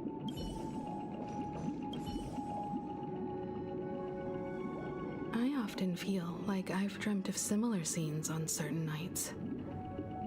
In the dream, I see blurry faces. I don't know who they are, but I sympathize with all of them, fighting for survival against some unfathomable force. Their confusion and fear are lucid to me, but I also remember they chose never to give up. Just like Miss Robin. If Mr. Sunday's question leaves you puzzled, you should find the answer from your own experiences. With each trailblaze, dangers and tribulations will surely follow. But would you ever back away? Would you stop March and Don Hung from reaching their next destination? I believe you have an answer of your own in your heart. Oh, but now it's a predicament between going against him or saying what the game would do.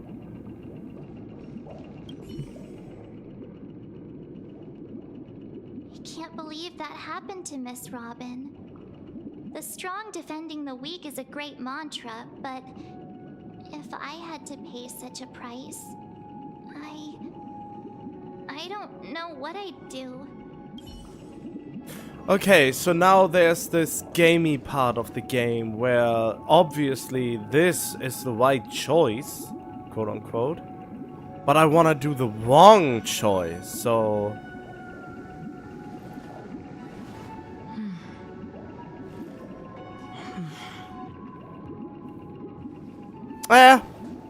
Yep, okay. I mean, yeah, why would you go into a whirlwind zone and risk your life so needlessly? Well, then again, yeah, it's for your it's for your beliefs and all that. But now the gamey part of me thinks I want to see what happens if I agree with him. I see. I am now aware of everyone's stances. Raising these questions merely serves to illustrate one point. The plight of Penacony cannot be salvaged by the harmony. The true foundation for a sweet dream paradise can only be established through the order where the strong govern the weak. I know the suffering of being tormented, the turmoil of losing your way, how sorrow and even despair set in when matters don't work out. All of this causes me unending pain, because this is not what happiness is at all. There's just one weird problem. Wait, what is it? What was it? I can't think of it right now. I wanted to say something along those lines of,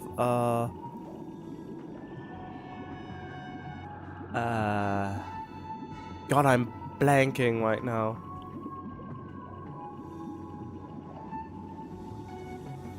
Wait!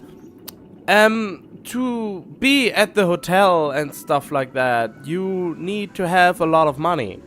And to rent a room for a certain amount of time. So, what are you doing here exactly? What you're doing here is having a business. You're not saving anyone by doing what you're doing. You say you serve the order that the strong should govern the weak, but you can't harbor all the weak people if the weak people can't even afford to live here. We must teach the weak how to live a happy life. And this life isn't some noble propriety that the upper crust preaches, but in definitive terms, a way of survival that belongs to everyone. Okay, and how do you teach them that? So what is your definition of living a happy life? Good question. Human consciousness is fundamentally an illusion, a cage known as self-worth. People lured in by this illusion make mistakes, yet still ask that external influences bear the burden. When one mistake after the next permeates the masses, they become impossible to trace. Thus, the amassing of these individual cages culminate to form a prison. A place dictated only by the rule of survival of the fittest. I mean, it's hard to disagree with him. Nature is always accompanied by predation and sacrifice. Its antithesis is known as order. That is what I want to do. Unite people's happiness under the banner of order. They won't need to make bitter choices any longer, nor face the weaknesses of humanity. They can cast aside their primal instincts to build a haven for mankind. Oh, this sounds more and more like Persona 5.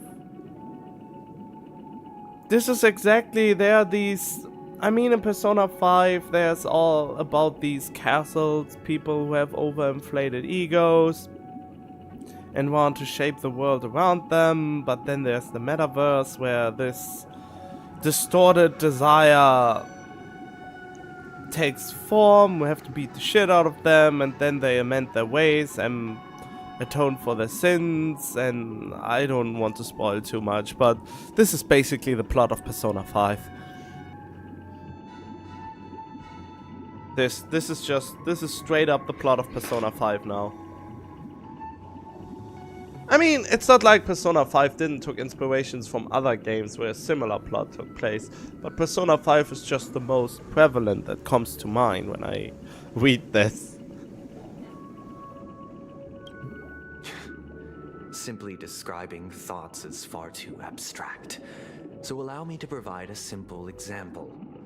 As you all may know, there are societal norms like weekends and long weekends that exist on some worlds.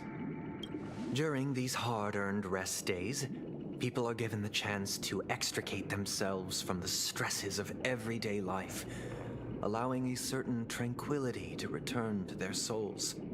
And it is only on these days that people do not have to adhere to the law where the strong prey on the weak. They can live out their lives happily during these brief intermissions. It's just a pity that 2 or 3 days are still too fleeting compared to the span of a lifetime. Yeah, I mean, he's right. From where I stand, society's ideal system should be 7 rest days. Following Sunday, there should ensue a second, a third, and indeed an infinite procession of Sundays. This should be the face of the new world. Idyllic, eternal, peaceful days. Yeah, but then society would come to a standstill. I mean, I get it. People are really overworking themselves, putting their jobs over their own lives due to the fear of, poverty and not being not afford to live. I mean, people say socialism is so bad, but I think we need quite a bit of socialism. No, it's not that bad. The execution, it was always terrible. But yeah, but capitalism is even worse, since capitalism is literally the weak being suppressed by the strong, and then we have democracy, which is everyone is supposedly decided, but even this democracy is just more or less not even all that great, since we vote on people who represent us, but they still do not really do what they promised to do and do random other shit, and yet still everyone's still voting for them because they are too lazy to make all these things their own fault and to change who they vote for to get someone who's actually what they want because they fear that they will be betrayed again. So better to vote for the evil you know than trying to have a worse outcome. Basically, taking a gamble. Like Aventurin, who puts everything on a gamble.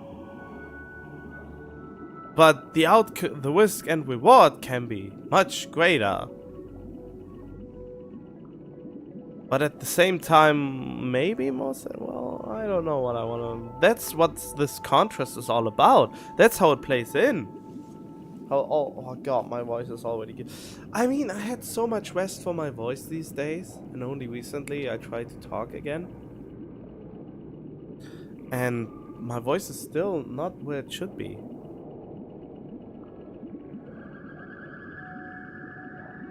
But yeah, this would make it to a standstill. We shouldn't have 40-hour weeks anymore. Think back in the day, we already had long work hours. And they were already shortened. There were 10 hours before and we had 8 hours. But the 8 hours are still... 8 hours a day are still quite a bit. If you think about 8 hours working, 8 hours sleep. 16. And then there are 8 hours left to do all the other stuff. And all the other stuff is getting food, cleaning, maintenance. And that eats already up a huge chunk of everything. Kinda interesting. I mean, yeah, we have 8 hours. Wait, am I? Is my math even working? Oh no, wait, a workday is supposedly 8 hours. But realistically, it's 9 to 10 hours since travel time back and forth is also calculated in it. So that's 10 hours still. In any case, work hours shouldn't be as long since as technology advanced doing 8-hour work things, they just piled on more work onto the same person in order to make more money. And you know, if that is also probably a huge reason why inflation is even such a thing. You can get done more in less time. I don't know. I don't even know how inflation works, really. Someone decides, oh, your money is suddenly worth less because, you know, someone else made an absurd amount of money, more money than you, and now the money you've earned is worth less money. Something stupid like that.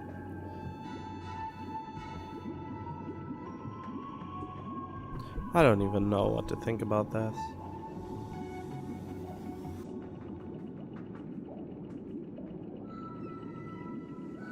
I mean, I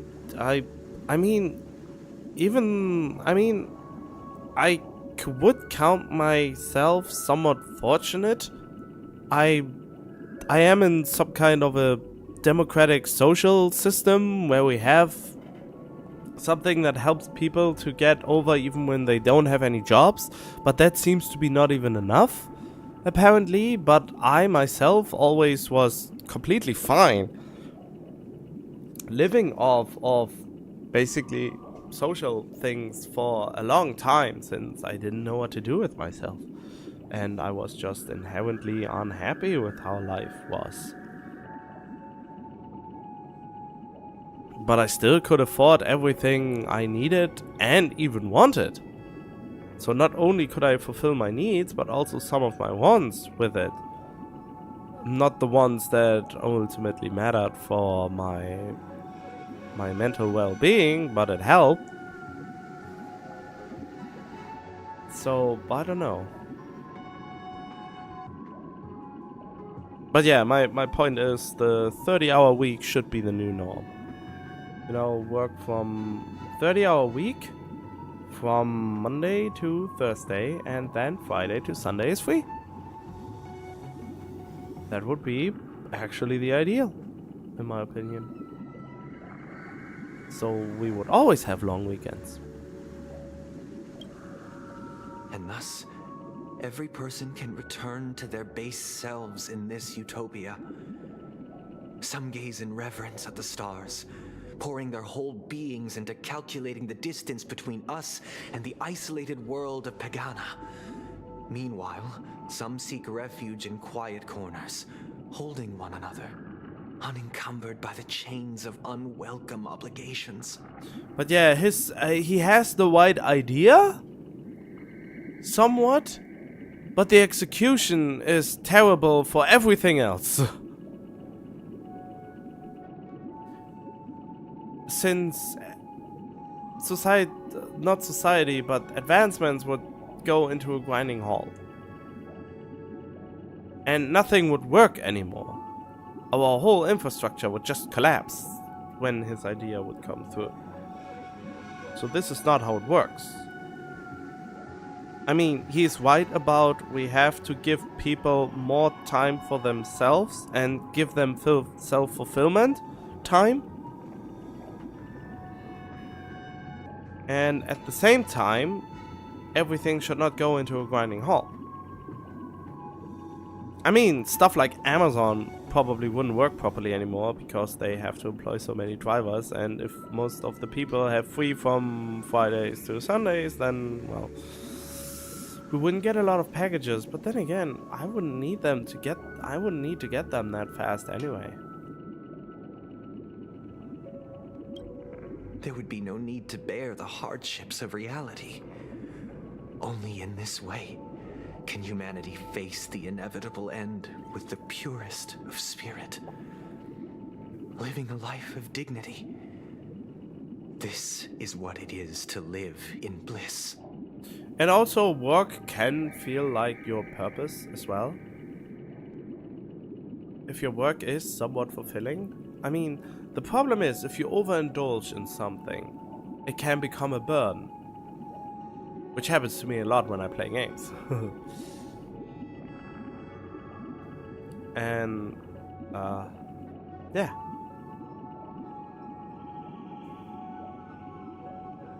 So, while not needing to do anything, would be kind of boring, wouldn't it? I mean, even with how...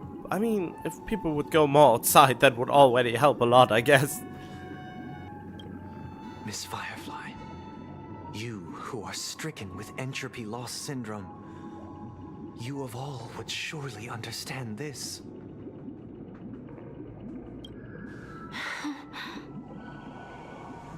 Oh yeah, I totally forgot what entropy loss syndrome is. I think they start to not exist anymore.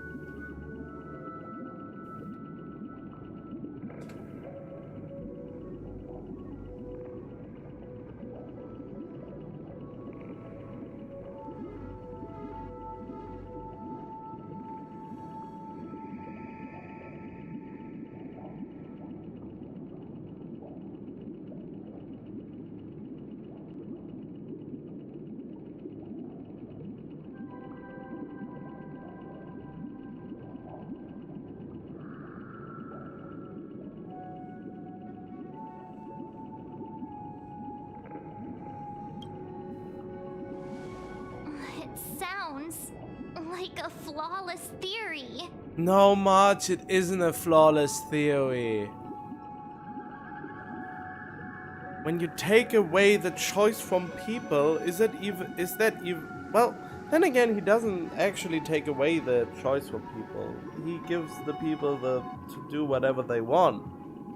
But the problem is, with maximum freedom, there comes maximum responsibility, and a lot of people can't cope with that.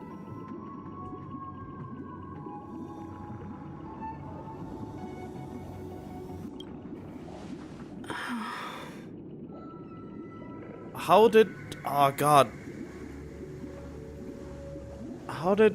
What did Robin say? Sophistry? There, the use of clever but false arguments, especially with the intentions of deceiving. He is committing sophistry again. And March 7 is a dumb... something. What? But...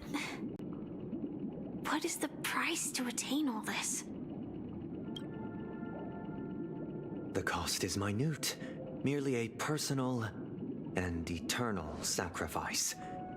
If this paradise is to be maintained for everyone, someone must remain trapped in solitary awakening until the end of the cosmos.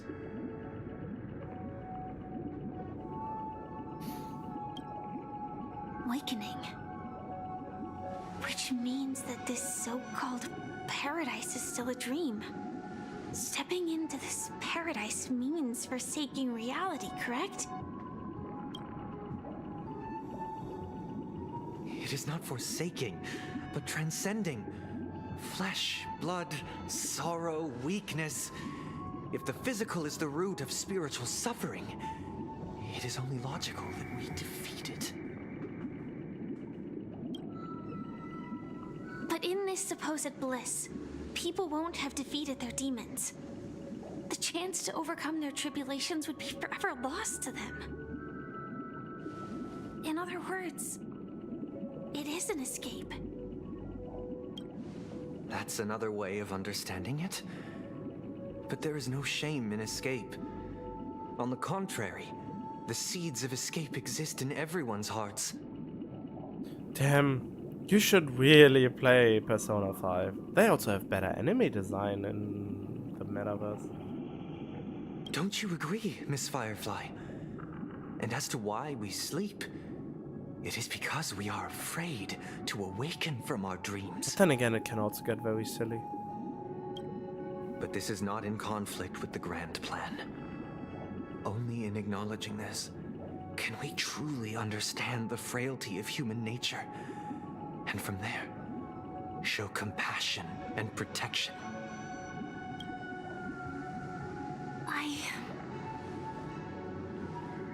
I admit that you are a born leader. Your perspective on humanity brims with pessimism. Yet you express compassion for all, even when your heart pities them. But unlike you, I live for the self. From my perspective, individuals making choices for themselves is their birthright. Oh, so you do. I was right. It is taking away the choices of the people, which is also kind of a plot point in Persona 5. Oh, Persona 5 is such a great game. I mean, it's by no means the perfect game, but it gives, for me, it would get a solid. Oh god, I can't even give it a solid number. No, for what Persona 5 is, for me as an individual, it would be a solid 10 out of 10. 10 out of 10. The want to escape may be innate in the weak. But whether they are weak or not, it is not up to another to decide. Perhaps in your mind, you also view me as weak?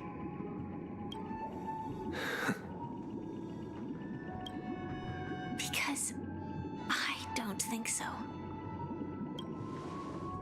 Since Miss Firefly has said her piece, the Astral Express will also naturally give you our answer. We'll leave it to you. Just as Mr. McHale instructed before. Tell him our choice. Huh? Oh, we're doing another flashback. What is this place? Does this place ring any bells, Misha? I don't know, but I feel a sense of deja vu. What is this place? It's the realm within a dream bubble. This was left to the Astral Express by a nameless, but weirdly, when we entered it, it was completely empty. Dr. Edward from the Dreamscape sales store told me that dreams are formed from memories, and a dream bubble can't take shape if its core is empty. So I thought you might be able to help us in unraveling this mystery, Misha. As a hotel doorman, you know Penacony best among us. I don't know much about dream bubbles, but if you want to figure out what this mansion is, I'll do my best. I'm counting on you then. Wait, what? Why was he able to enter it? Himeko, I still don't get it. Why were you so sure that Misha had a connection with this dream bubble? I wasn't sure. It was just a hunch. But since Misha feels familiar with this place, my hunch might be correct. It looks a bit familiar, yeah. Exactly. This is where you and Firefly encountered death, which we now know as dormancy. Considering its connection to Dreamflux Reef, it's not surprising it appeared here. The question now is, who brought you here? Based on the clues we have so far, it's unlikely to be that masked fool. So identifying them is crucial to us. Still, this is weird. Why Misha? And how did you get the hunch? Oh yeah, I pulled this plot point out of my butt. We're drawing closer to the truth once more. Let's give Misha some time, as I believe he'll unveil the secret of this dream bubble. All right, but there are doors all over the place. Which one should we choose? Do you have any idea, Misha? I guess maybe this way? Oh, this place. I'm not entirely sure, but let's give it a try.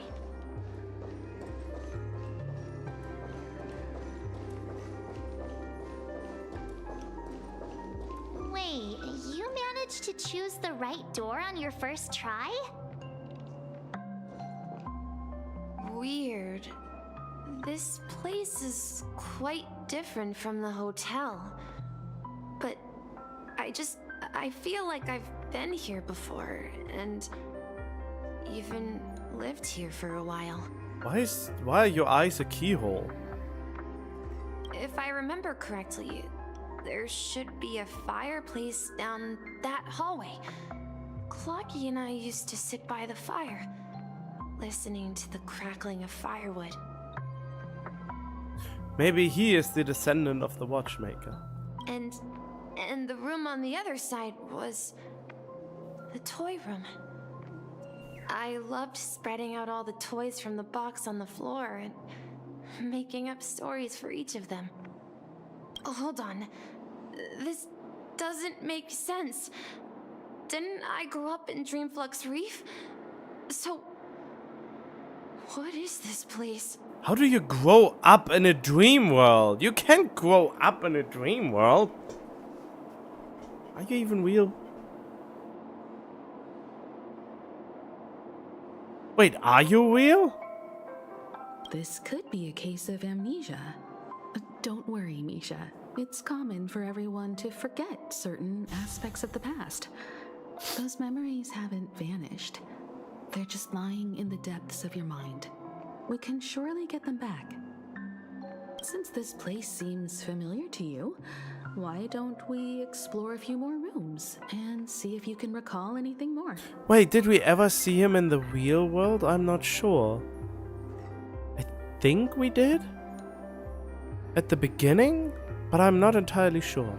Yeah, then let's check out the rooms I just mentioned.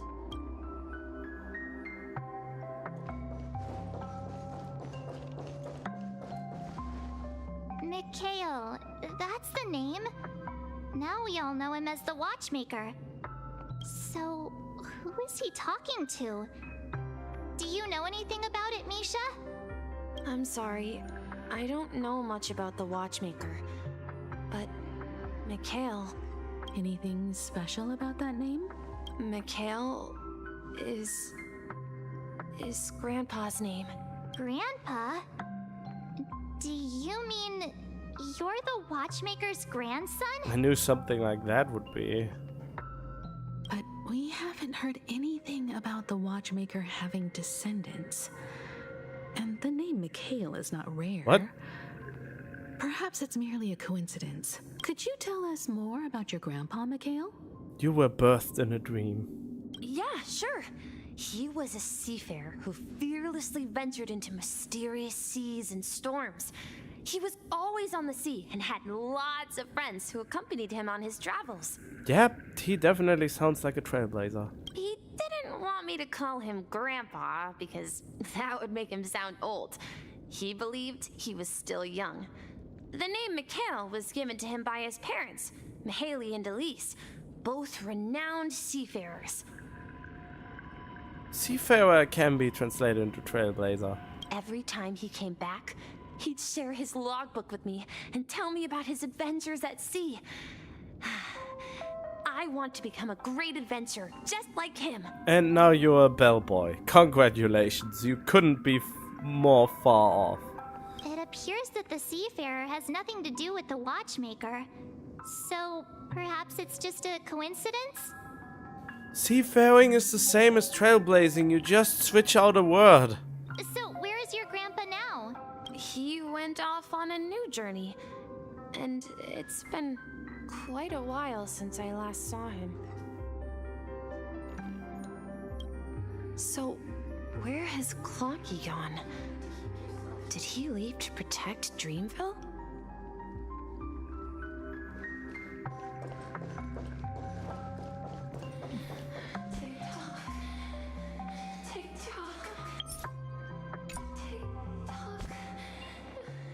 Why can I not do my party setup? Oh, this sucks.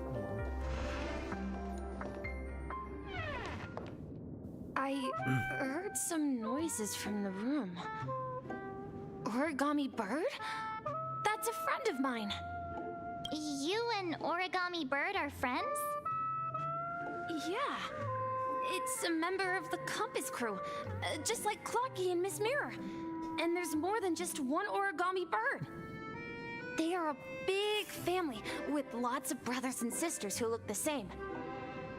They follow Miss Mirror's orders and handle all sorts of jobs on the ship. They're the best sailors. Sailors?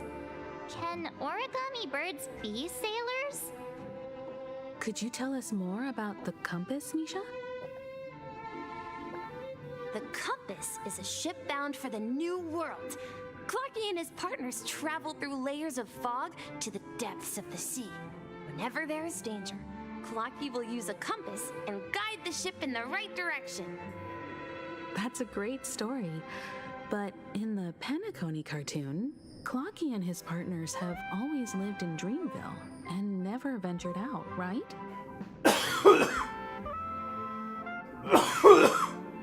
God damn it, why do I have to cough so much now? Huh? Oh, that does seem to be the case. Weird. I clearly remember Clocky arrived in the New World in the end. Perhaps Clocky has a hidden past. I think I hear the sound of water. You once mentioned there's a magnificent fountain up ahead.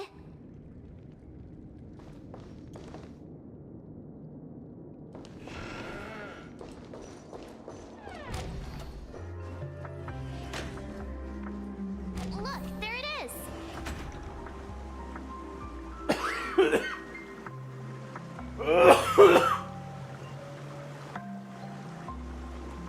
The water resembles a precious jewel, embedded in the dreams of all seafarers. Every time I gaze at the shimmering lights beneath the waves, it feels as though I'm back in this place, standing by your side. Have you recalled anything, Misha? Yeah, I saw these sentences in Grandpa's logbook. He used to say that despite the perils of the sea, whenever he stood on the deck in the afternoon, overlooking the sparkling waves, he would think of this fountain in front of his house. He often said that those moments felt like returning to his family's side, and the difficulties at sea didn't seem quite as challenging. You know, I quite understand such sentiments.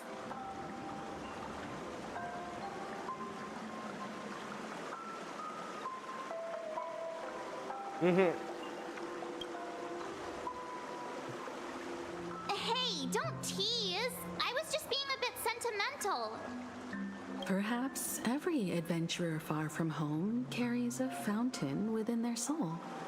Even though the other side of the sea remains shrouded in the unknown, the fountain in front of his house serves as a compass, leading him back to his cherished ones.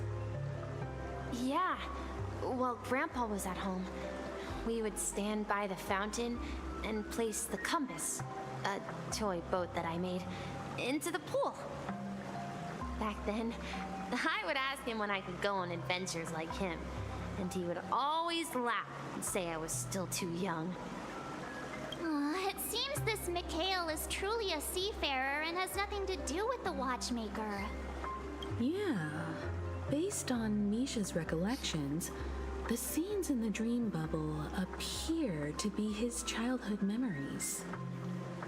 But this raises more questions. According to Misha, he was clearly born on an oceanic planet and led an ordinary life, with no connection to Penacony at all. Could this be some sort of metaphor? Perhaps the sea refers to the memory zone. I'm sorry. I don't know, but my memories keep pouring out uncontrollably, like water flowing from a fountain. Perhaps I'll remember more things if we go further.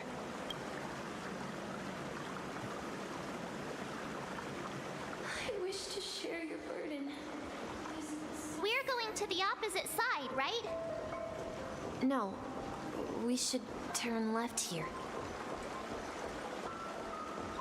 Huh?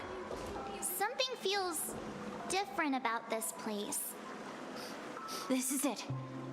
I remember this corridor. I want to go too. Up ahead is Grandpa's study.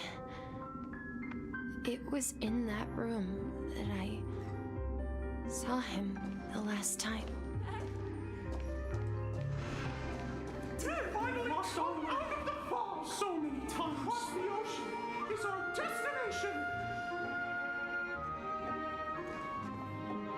The atmosphere in this room feels totally different. Misha! You finally come! Clocky, you're here! Yeah. This is the room where we first met each other. Are those books on the bookshelf logbooks left behind by that seafarer? Yeah. Whenever he came back, he placed a logbook on the bookshelf in his room. They contain records of his expeditions to every corner of the world. He described our world as a fountain. At some point, the sea started to gradually swallow up the land where people lived. To ensure that everyone had land to settle on, he had to continue exploring the sea and search for the source of the rising seawater. On that day, he called me to his study, telling me that he was embarking on another journey. However, I could sense the gravity in his expression. It was the same look I had seen on my father's face before his final voyage. I asked him if I could go with him, but he said that my adventure lay elsewhere and told me to stay home and patiently await a certain sound at the door. What sound? Doorbell. He told me about a vast ocean in the sky. An ocean of stars. He spoke of a train that transports children with a desire to venture far away, traversing the sea of stars without ever stopping. He said that he knew the crew on the train, and that he had asked them to take me along. He said the journey I had always dreamed of would start there. Oh, you become a trailblazer then. A train? Could it be? It's the Astral Express. I remember now. Grandpa's friends are a group of nameless who came to this world to resolve a disaster caused by a star. Then, he gave his pocket watch to me. It was his cherished treasure, appearing in every one of his adventure tales. He explained that difficult times were ahead, but assured me that the watch would guide me. He said, as long as I kept moving forward, I'd eventually reach my desired destination. And then, it was as if I heard the distant sound of a train whistle echoing throughout the room. Exactly, Misha! And then we followed that whistle, didn't we? Yeah. I think I can still find the way we took back then.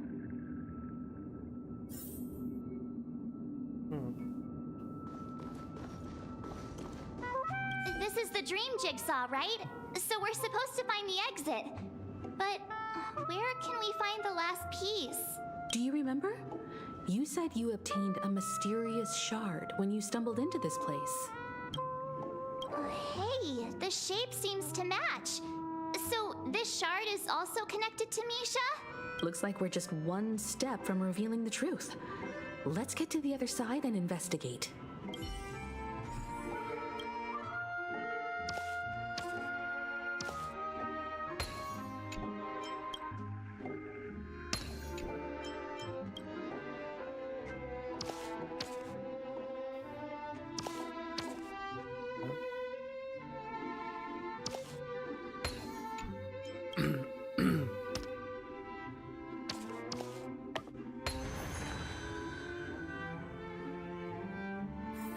Oh.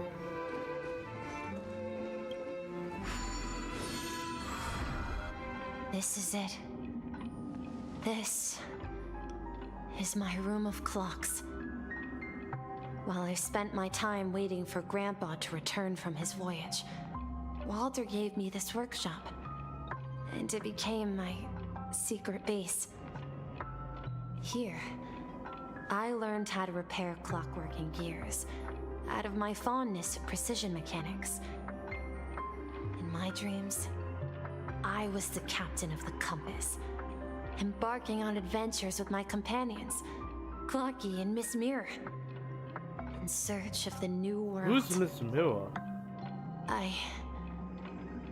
I was born and raised here. So, this building in the dream bubble is your childhood home? Yes, but not exactly. To be more precise, this dream bubble itself is my home. Looks like you've remembered everything now. Wait. Why does it feel like everyone else knows something I don't?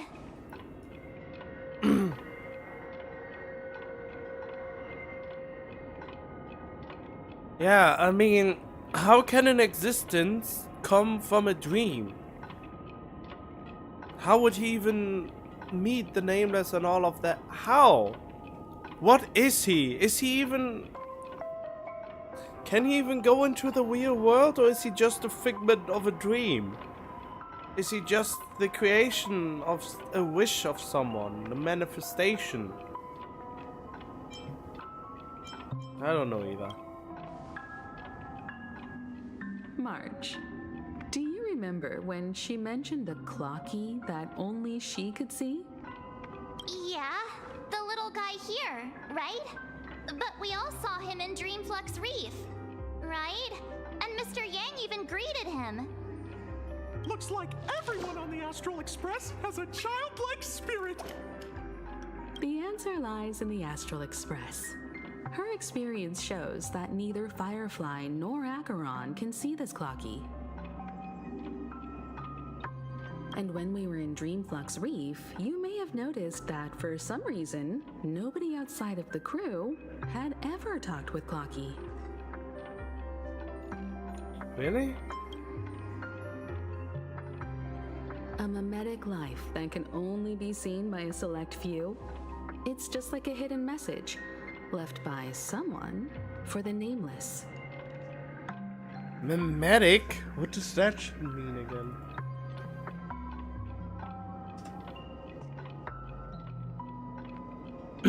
Mimetic is the study of memes. Be they phrases, behaviors, or any idea that is transferred from person to person. What is typically thought of as a meme today is an internet meme. Ah, okay.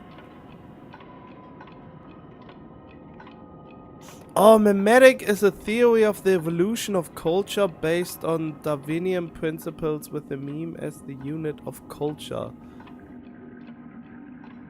The term meme, what? I mean, it's Wikipedia, it could mean it could be true or not. By biologist Richard Dawkins, the selfish gene, to illustrate the principle that the later called universal Darwinism. Dependent information being copied, varied, and selected, a process also known as various with selective retention, is called the replicator, and genes are the replicator for biological. That's the same pose drives cultural evolution. This second replicator meme, he gave his examples, tunes, catchphrases, fashion. Wow, so Metal Gear Riding Revengeance was actually right on the money. That memes are the answer to everything. The problem is that we don't see the term meme. The term meme was warped so hard that it doesn't mean what it used to mean.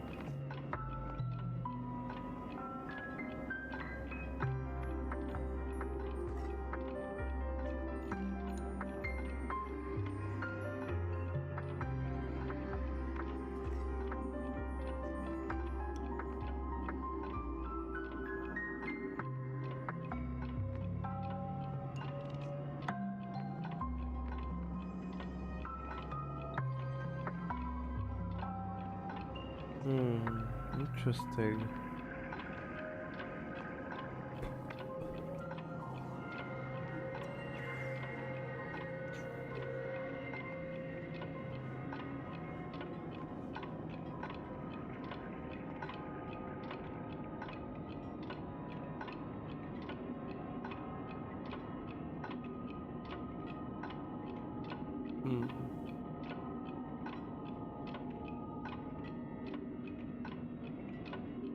Interesting.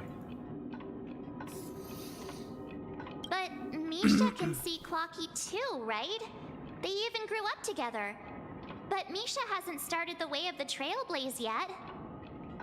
That's the key to the mystery, March. Now, take a moment to recall. Have you ever seen anyone outside of the crew interact with Misha? He's also a mimetic entity. Wait. No way! That's the answer, March 7th. This dream bubble is the place where I was born.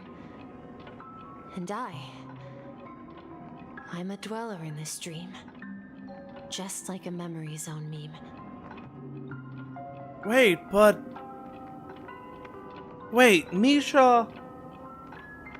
I'm pretty sure at the beginning of this adventure we saw Misha in the lobby. So this is where this theory falls apart. Since if he really is just something that can live inside a dream... Wait a minute. Wait a goddamn minute. Let's just go back to version 2.0.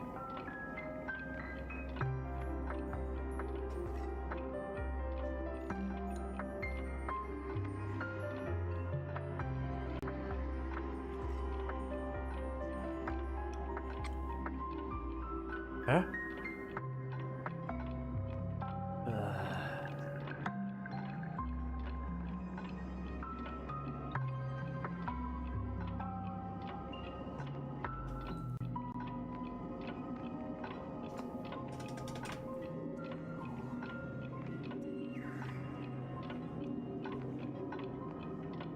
So it must be this.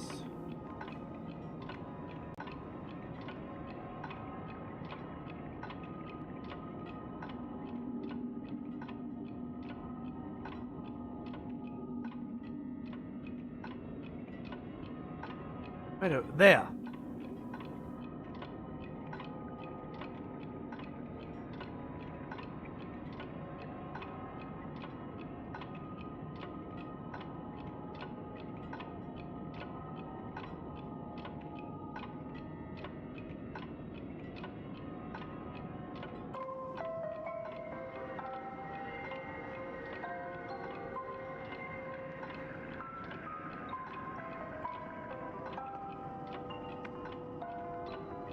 Oh, come on.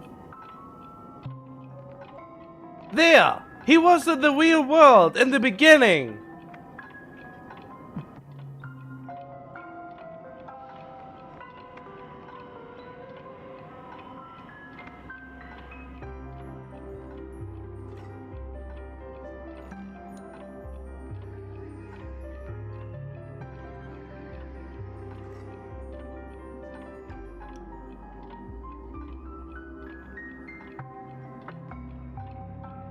Wait, this is bullshit!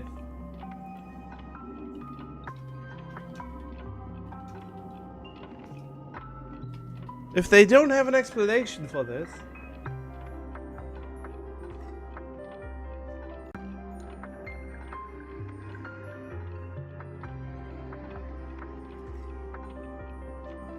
If they don't explain how he was able to be in the lobby, then this is absolute and utter bullshit. I should have stayed here and waited for you.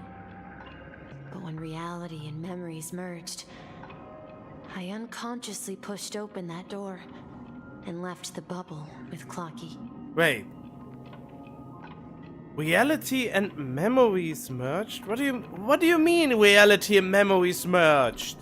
I thought there is a way to... How? I mean, I know how you can force yourself into a dream, I buy that. But memes to get outside of the dream and be able to be in the physical world, that's bullshit. When they don't explain that. So it's not that the Watchmaker's dream bubble is empty, but rather the stuff inside ran away? And the whistle you heard was the sound of the express arriving at Penacony? That's one way to see it, but I believe there's a longer story behind all this. It's best for Misha himself to explain all the details. How about we start with your name? Now, should we call you Misha, or... Thank you all for helping me rediscover my true self. Now, please allow me to reintroduce myself. I was born on Lushaka, in the Presmere system, adopted by seafarers Mikhail and Char. They gave me a treasure, a name that carried their hopes. Wait, huh? Wait, this makes even less sense. Where's your physical body then? If you don't explain how you were even able to be in this bubble. Mikhail Char Legwork, or simply Misha. If you prefer, you can call me by a more familiar name, the Watchmaker. So, you're the Watchmaker himself? I mean, that is not a surprise, I get that, but how was he able to appear in the real world? Unfortunately, that legendary figure is no more. I'm only a reflection of his life. Oh.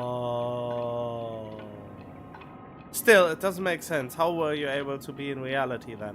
As for the child who has been with you, he's the innocent protagonist of Misha's childhood dream. A friend of Clocky, a young apprentice, and a future mechanic on the Express. And this also marks the beginning of his journey, devoted to the Trailblaze.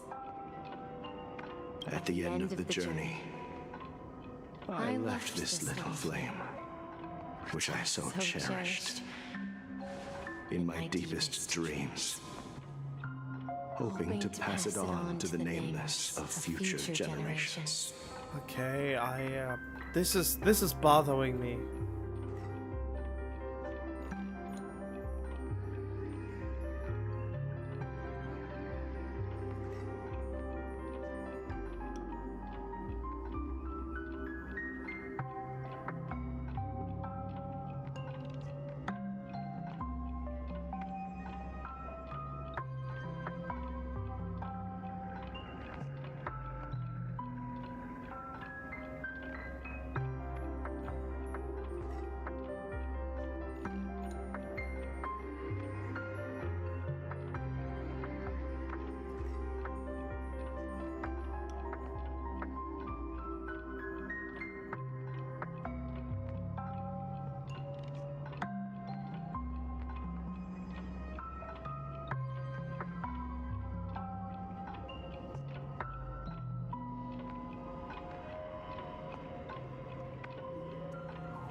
Oh, I forgot how to tag spoilers on editing.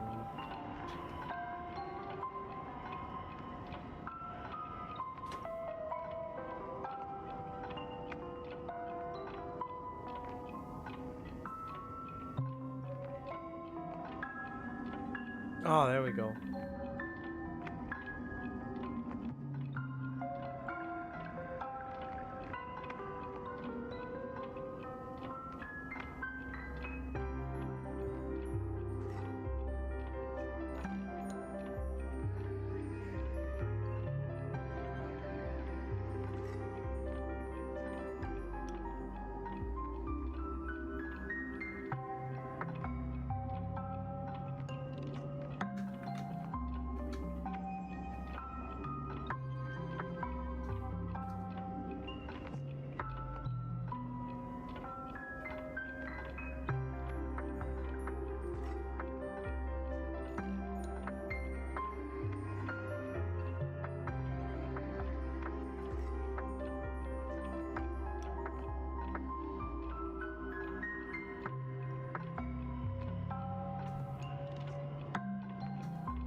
I let the text run its course and see if they actually bother to explain it.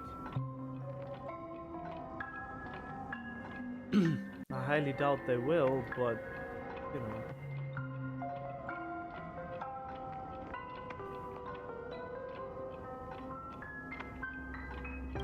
However, he somehow left the dream bubble and forgot all about his task. I apologize for all the confusion this caused. Because he was born with a desire to trailblaze, wasn't he? I don't think Misha has forgotten his role as a guide. He remembered it, and that's why he mistakenly appeared as a hotel doorman in her dream from the very beginning.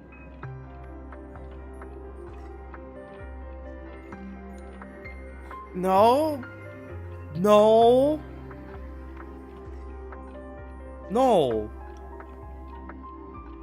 I mean, yeah, he appeared in the dream, but also in the real world. How did that work? The one who brought our unconscious friend here must have been Misha. If that's the case, we encountered the Watchmaker's legacy from the beginning, didn't we?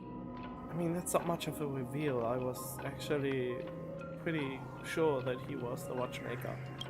Well, I have a sarcastic friend who says I always take big detours and end up back where I started. Perhaps that's what every nameless has to go through. But in the end, you found me. I'm sure you're all wondering what my legacy is. I believe my hound has mentioned the Stellaron and my wealth. If I may apologize, the Stellaron part is real. As for my wealth, however, it's nothing more than a baseless rumor. I left my homeland as a child and embarked on the journey of Trailblaze.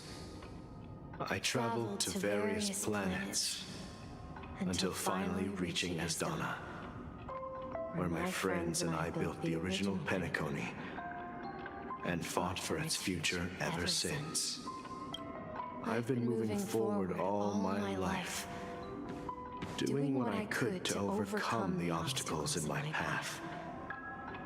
But ultimately, my journey reached its end, and I left behind no possessions worth entrusting. So no Stellar Jades, great. Screw me more.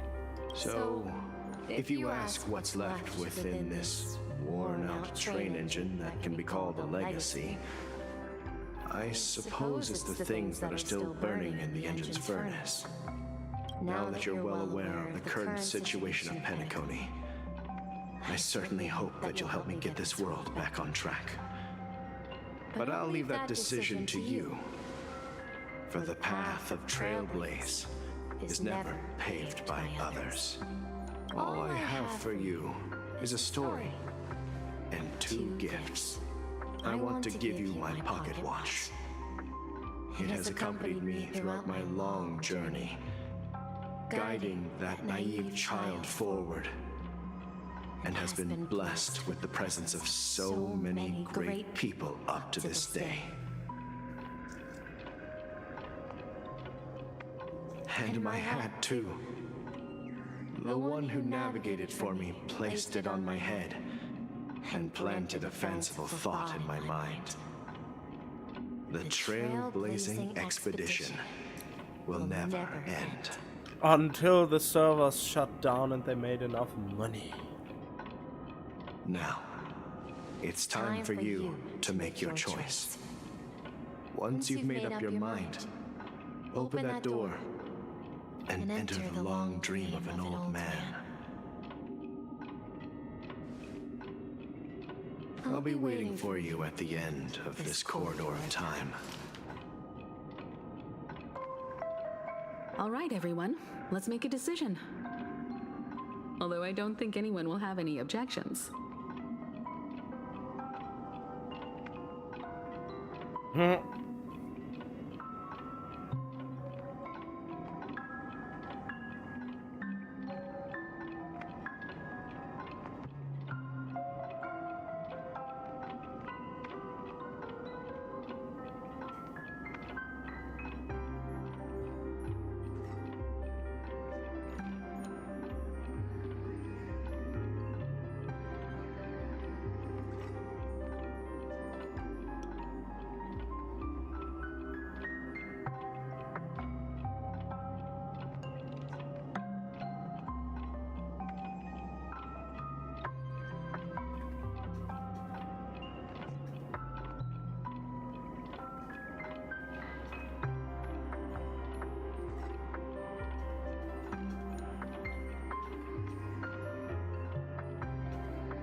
Okay.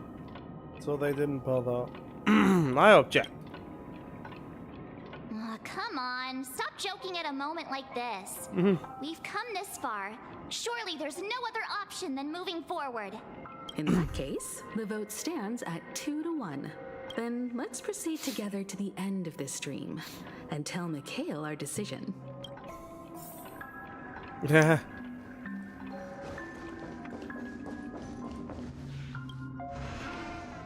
Don't give me an option when there's no option. Mikhail, where are you going? Someone has to step up and save Lushaka. So why can't it be me, Misha? Please don't go. And if you must, please take me with you. Don't leave me alone. Even without me, you know how to proceed forward, brave Captain Misha. The compass is waiting for you. Haven't you always wanted to be a better adventurer than me? Now go, board that train and start your journey. Where are you going, Mikhail? I'm going to clean the floor in the parlor car. I've promised the conductor. Wait, first tell me, did you fix this watch? Yeah? I know what it looked like before. Its chain was broken, the back case torn, and the marks on the dial all worn out. How did you manage to fix it? Well, it's hard to explain, but I knew it could be fixed. It's the hands, Mr. Amundsen. Its hands were intact and pointing in the right direction, so I knew there would be a way to fix the rest. I see. You'll work with me from now on. Haven't you always wanted to tinker with this train? You're its mechanic now. As for the conductor, I'll do the talking. But I only know how to fix watches. Wait, you are the conductor? Why do we have shitty pom-pom then, if it could be a real person? Don't worry. You've got what it takes. I'll teach you what you need to know. Where are you going, legwork? It's time to head to our next stop.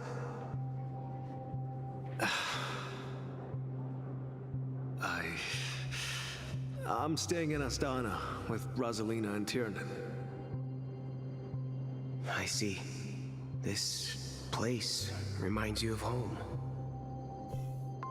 The people of Astana have only achieved a tiny victory and still have a long way to go towards true freedom.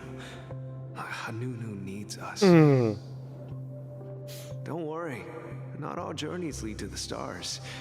Even if I leave the Express, our path of Trailblaze will continue. Yeah, I knew you wouldn't stay on the Express forever. Leave in peace, my friend. And, take this with you. This is Mr. Amundsen's hat. But why? When he departed, he said he would leave it to his best student. Well, I suppose the time has come. Farewell, legwork. Take care of Tiernan and Rosalina. And don't forget to write to us.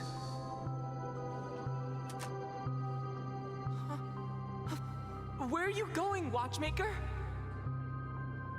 Don't worry, Micah. Just going on a little trip. Someone has to be at the forefront of the interstellar frontier, and I'm the only former nameless in Penacony. So why can't it be me? Because you're all we have. Have you forgotten about Tiernan? The cosmos is way more dangerous now. What will happen to Penacony if we lose you too? But what will happen to Penacony if we don't find a way out? Ah, Tiernan. How could I ever forget him?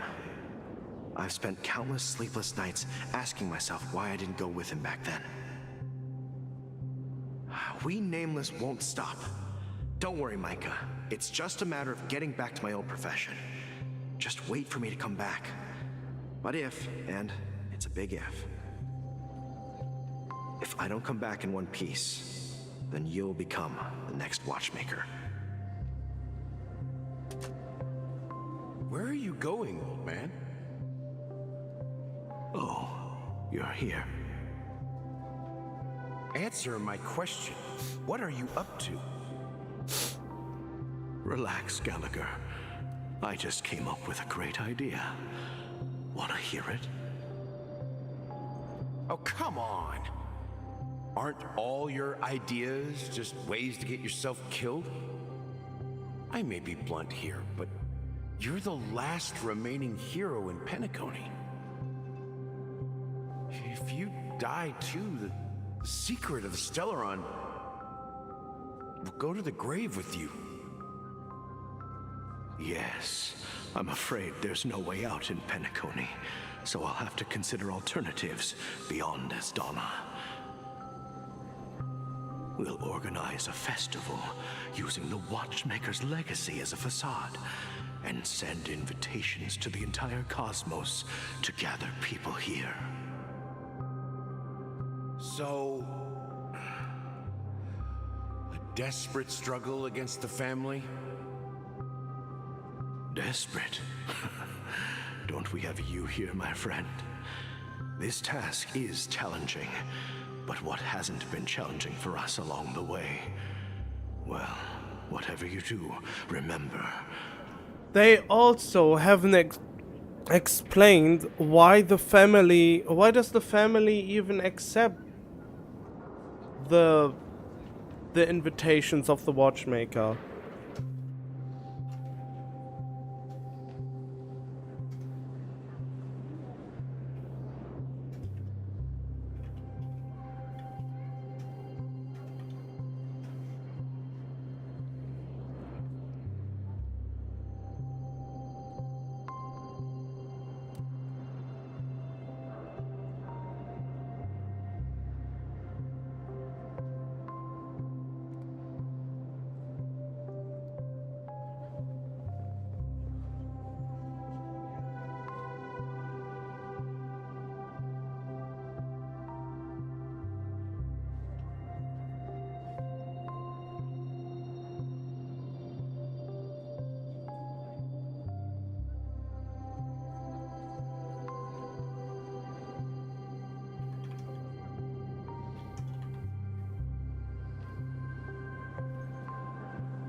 make sure to send an invitation to the Astral Express. Misha! Where are you going? Oh, it's you, Clocky. Take me to Dreamflux Reef. Last night, I had a long dream about the day we met. I want to write down that dream. Write it down? Why?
So I won't forget it. Do you remember how you got your name, Clocky? Of course! You told me that when you were a kid, you lived in a room full of clocks. Those wall clocks and pocket watches grew up with you and were your best friends. Yes, but what I didn't mention was there's a funny misunderstanding behind it. I was a kid, and there was always a special pocket watch in my memories. It was with my grandpa, guiding him on his sea voyages and leading the way in his every adventure story. I wanted to have a pocket watch like that too. And that's when you appeared in my dreams. Yeah. Every night, we boarded the compass and set sail together. But you know what? It wasn't until the day my grandpa gave it to me that I realized it wasn't a pocket watch at all. It was a compass. So, your name should have been Compassy. And the watchmaker is just a nameless.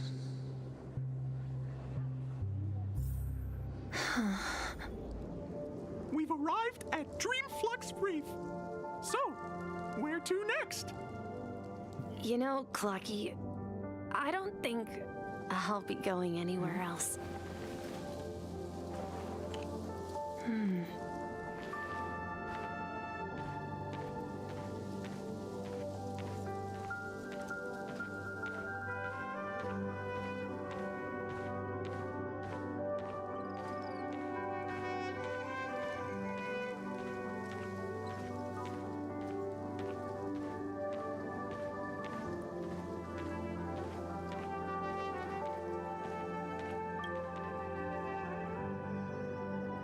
I've traveled far enough, and it's time for a little break.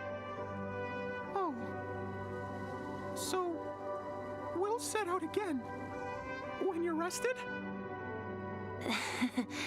No, I'll stay here. And then, this is where it ends. This is... where it ends? What do you mean, Misha? You told me that the trailblazing expedition would never end. Yeah, that's what I said. So now, it's up to you to decide your next destination. My next destination? What's that supposed to be? I've been following you. Misha? You're acting weird today. If you're feeling down, we can just do what we usually do. With the clockwork. No, I'm not feeling down. As for clockwork, yeah, it resolves all problems in this dream. So, do you know what clockwork actually is? I'm not quite sure. Well, everyone gets lost at times. They may hesitate and doubt which way to go. That happens in this dreamscape and beyond. But don't worry. Everyone goes through moments of uncertainty and hesitation. Eventually, they gather the courage to make bold decisions. Whether it's calming, joyful, angry, or sad, all they need is a little nudge to take that step toward where they truly belong. I'm leaving that little nudge with you, and I hope you'll share it with others. Such is the essence of clockwork, the will of the Trailblaze. Clocky's hands spin around non-stop, indicating confusion, frustration, and weakness. But ultimately, people still need to move forward. Just like your hands, always pointing ahead. This is where my journey ends. From now on, it is your path to walk. Trailblazing means taking paths your predecessors forswore and venturing even further. The Penacony in Mikhail's dreams does not belong to order.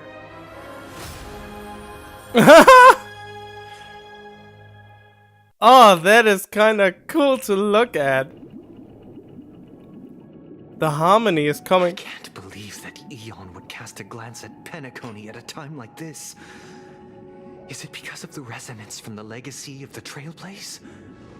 Or perhaps the bond between you is so strong that it even impresses an Eon? Where is my head?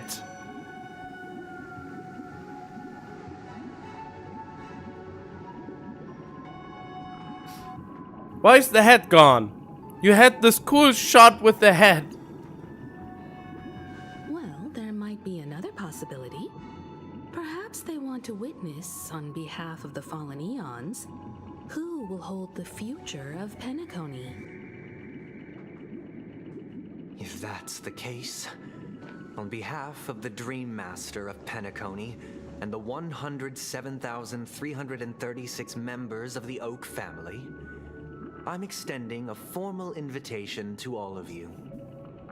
I'm cordially inviting you all to the Penacony Grand Theater to participate in the upcoming Charmony Festival. And, of course, you won't be in the audience, but on center stage.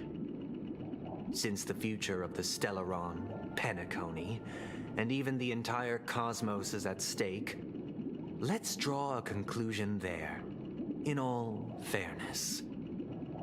If you truly believe in Akavili's path, then show me their courage and determination.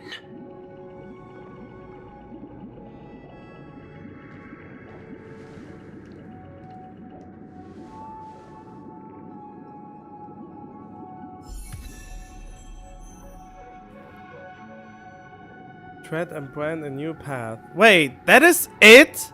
That is how you reveal the new path?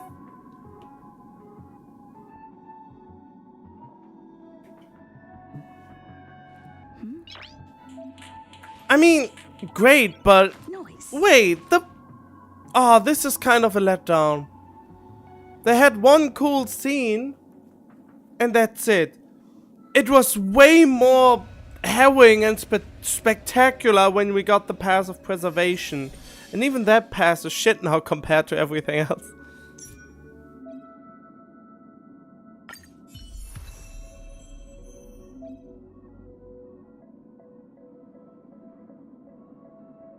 Huh?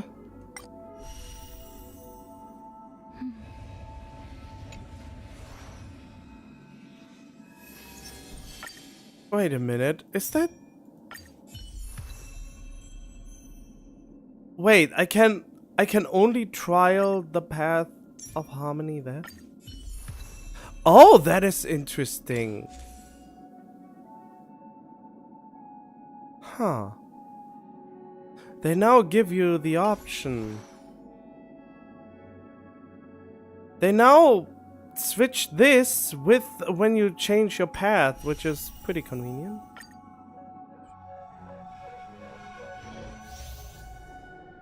All areas constitutional breakdown as attack a weakness broken. Please stay tuned. Huh? Please stay tuned. Wait, why are you not... Please stay tuned. This is so weird. Why are you not keeping the head on? We need a strategy. Oh, I can't, okay.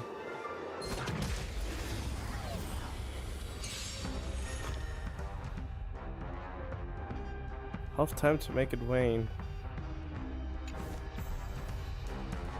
Time to test our rapport. Dreams do come true.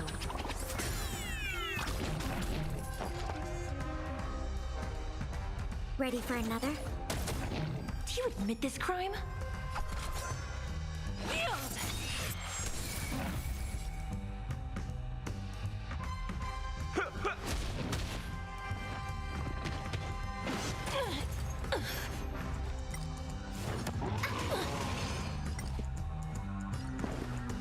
Let's improvise.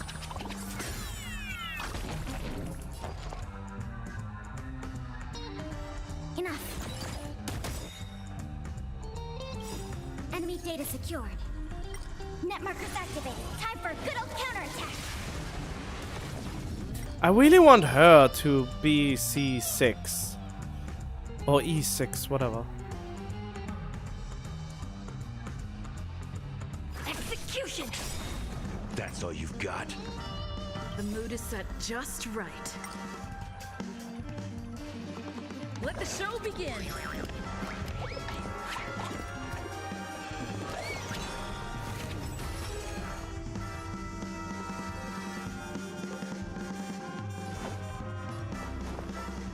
Let's kick things off with you! Stay in step.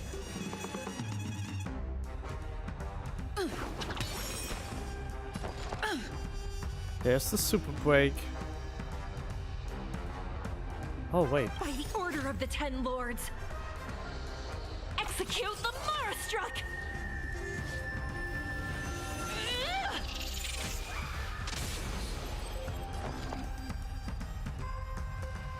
I'll contain them. It's time.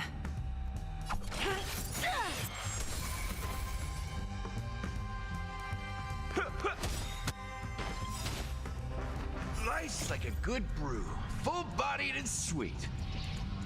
My friends, indulge yourself.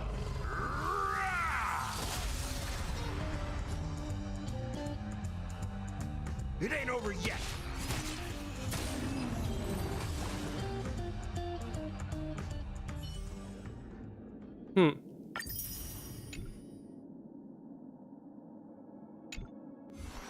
Well, this is all nice, but, you know, I stick to my current team. This was... I mean, the reveal was somewhat cool, but not as cool as the preservation one. Not even close. I mean, I know it is hard to make something as epic as the first time you got a new path. But still, this is... I mean... Getting a new element with the Traveler was never a big protagonist moment. And here, they got a cool shot, but everything else was just wrong.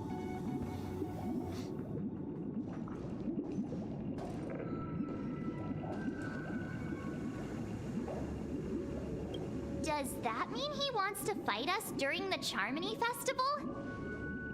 I'm afraid so. This is weird. Aren't Arc villains usually plotting some dirty conspiracy in the end? But he actually said something like, "In all fairness." Could it be that he's underestimating us? Well, in my opinion, Sunday is deeply committed to his own philosophy and genuinely wants to prove that the Order is right.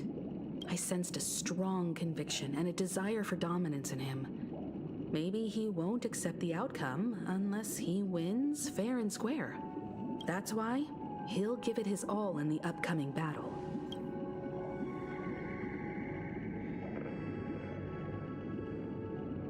But he's such gentleman. If evil, why so nice? That is from a different... Isn't it from a show?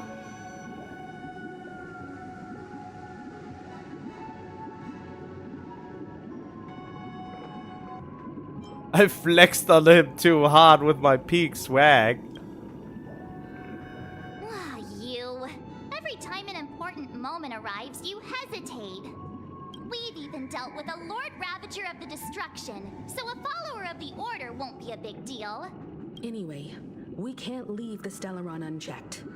This is about trailblazing a bright future for Penacony and fulfilling Mikhail's and his predecessors' long-cherished wishes. Now that we've taken up the mantle, we can't afford to fail them. However, the same applies to the Order.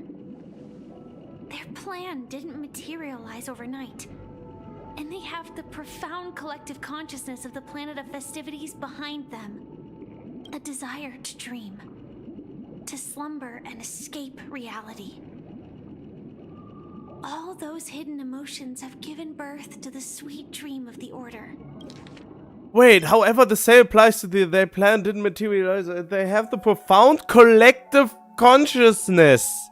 That is also a plot point of Persona 5. This game, they basically try to replicate the greatness of Persona 5 here.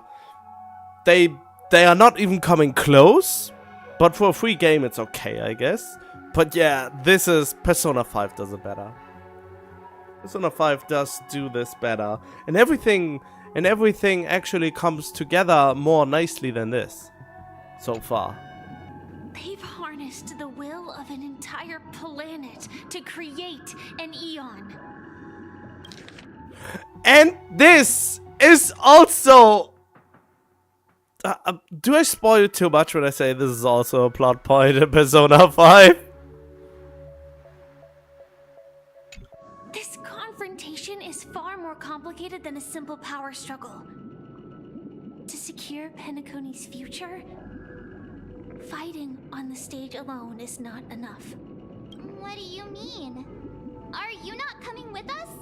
I believe Firefly is trying to say that she's heading off to another battle. Before I left, the Destiny Slave told me that this journey would bring unforgettable rewards. Even though the script he gave me only had a few lines, I couldn't ignore them. Because one of the lines said, I'll experience death 3 times in the land of the dreams. 3 times? 3 times? This can't be serious, right? The first time was a painful death when I was stabbed by the Blade of Dormancy, which led to all subsequent events. The script will always come true, but in a way that will only be revealed when that page is turned. So now I've understood the meaning of my second death. And I am prepared to face it. If all goes well, my efforts will provide crucial support for you. What is the third death? Only by achieving victory in this battle can we secure a future for Penacony. And only then, my third and final death won't come true in the most terrible form. Wait, what do you... Wait, so... the third death will happen, but the outcome that we bring is... What? The will determine if it's a bad or a good death? The most terrible form? Does that mean... The true death. Where everyone in Penacony loses themselves completely in the eternal sweet dream of the Order. Oh. We must do everything we can to prevent that. Have you made up your mind, Firefly? Wait, but you just said you will experience 3 deaths, and it will be... Oh, the most terrible form is to be forever stuck in the dream, and the other one is to die only to wake up in the real world, or something like that. Yes. Otherwise, I wouldn't be here. Thank you again for your assistance for the Astral Express. May we meet again, in reality. Yeah. Farewell, everyone. May your trailblazing expedition never end.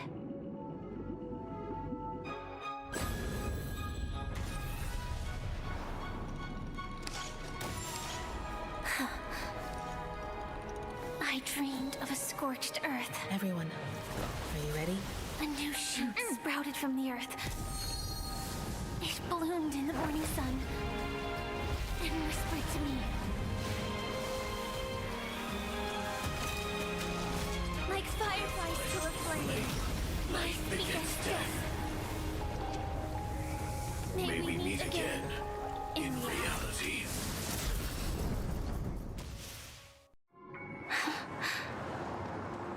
After today, Japella's name will disappear from cosmic history, and the Everflame Mansion will take its place.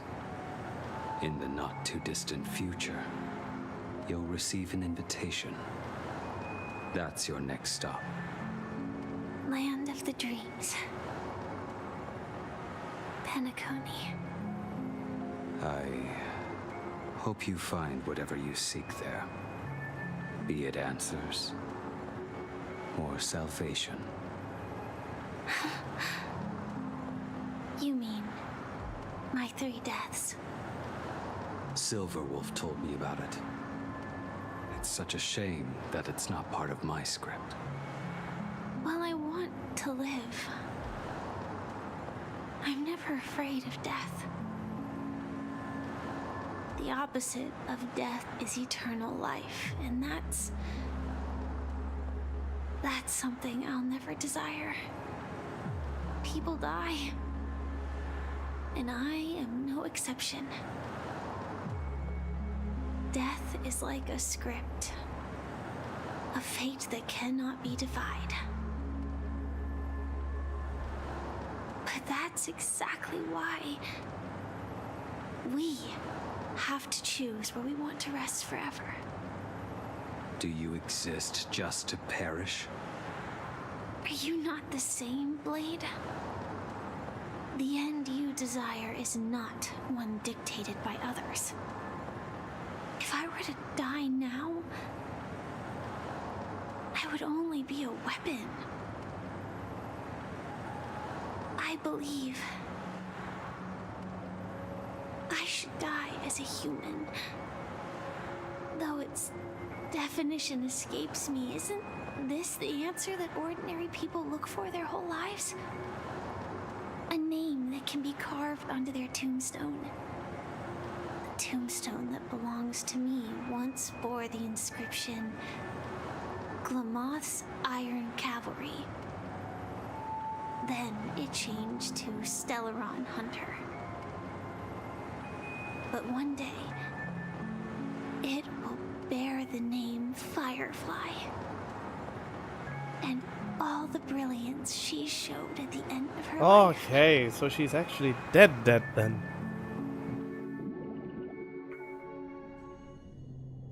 That's quite unexpected, old man.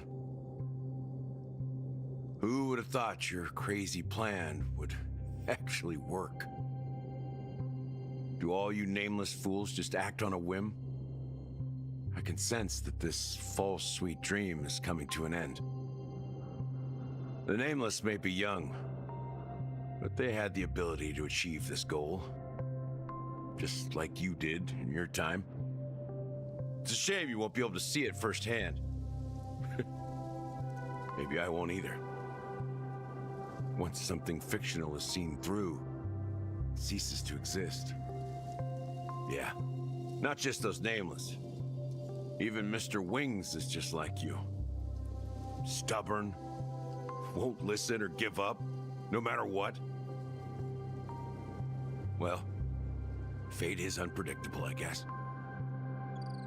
If we weren't bound by those cursed paths, maybe we could have had some good talks. But in the end, we managed to do it. And now we can find solace. Remember how those idiots cursed us? They said, "Go to hell, you worthless traitors." Well, I don't know if they really meant it, but if longing for freedom means going to hell, then I'll be joining you soon, you old fool. Let's get together and have supper again in hell. Oh, I almost forgot. There's one more thing. Here's to you. A glass of hello and goodbye, Trailblazer. To the imperfect tomorrow. It's warm here, isn't it? You're lucky to have found shelter from the rain, let alone fresh berries in this desolate place. I was just following the scent of life. It's particularly strong in a place like this. Wait, we have Acheron on our side. Why would we have any issues? I mean, even if I wouldn't have pulled for her, but come on, Acheron is here, so couldn't she just put an end to it? Why is Acheron not doing that? What is Acheron trying to achieve here? She came for the Watchmaker's legacy, but it's not much of a legacy now. It's a shame these berries don't have much flavor. Seriously? In case you didn't know, this fruit is pretty juicy. The only downside is that when you chew it, it becomes extremely spicy.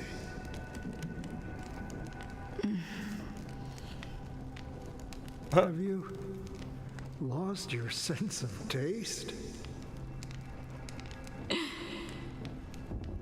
I can still taste certain things, like a faint sweetness. Before coming here, I stopped by a place called Orkron. It had barren cliffs and nights lit by bonfires. Burgundy snow would fall from the sky, and when it landed on my tongue, it tasted like raspberries. The flavor wasn't exactly sweet, but it left a lasting impression.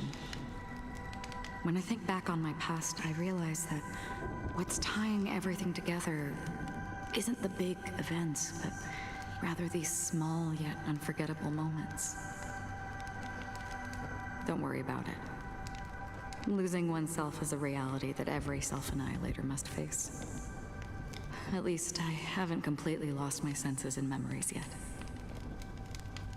Well, congratulations on adding another footnote to your journey.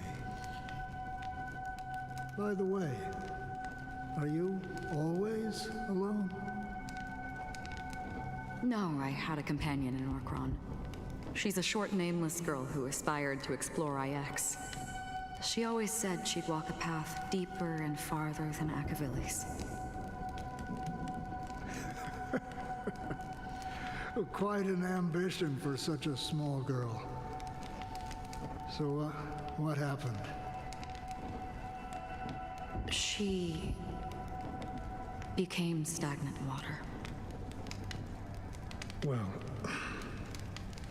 my condolences. Condolences. I don't need them. The girl left with a smile. She never regretted her choice and most definitely wanted me to say goodbye with a smile. So, that's what I did. That's proof that you're grieving for her. Or perhaps I'm just afraid. Afraid? I rarely sense that emotion from you. What do you fear? I'm afraid I'll forget the 30 days I spent with her, just like all the other days in my life. Most of them have already washed away with the rain, disappearing into an unseen realm. I fear that those vivid red memories will fade away too. There isn't much color left, and besides this faint, warm red, there's almost nothing. Hard to imagine. A ranger accustomed to bloodshed, destruction, and chaos finding warmth in the red color. Because I have experienced this warmth many times. Long ago, I promised someone that I'd bring it to more people. And that for every remaining moment of my life, I'd strive for a better ending for all. As long as this red color still lingers, I have a chance to fulfill that promise. It represents a burning fire, a blooming flower, the berries in this cave, and life itself, fleeting yet still dazzling. In the end, it will lead me beyond the horizon of existence. And on the other side, I will cut off nihility. Huh? The one blessed by the sleeping and shapeless is considering how to kill them. That's truly pure nihility. But you're right about one thing. After spending so much time near this stagnant water, only when I look at this vibrant red fire do I realize that I'm still alive. Who is this old man? When will this rain ever stop? Perhaps when the sorrows of the departed have finally quieted down, the sky will clear up.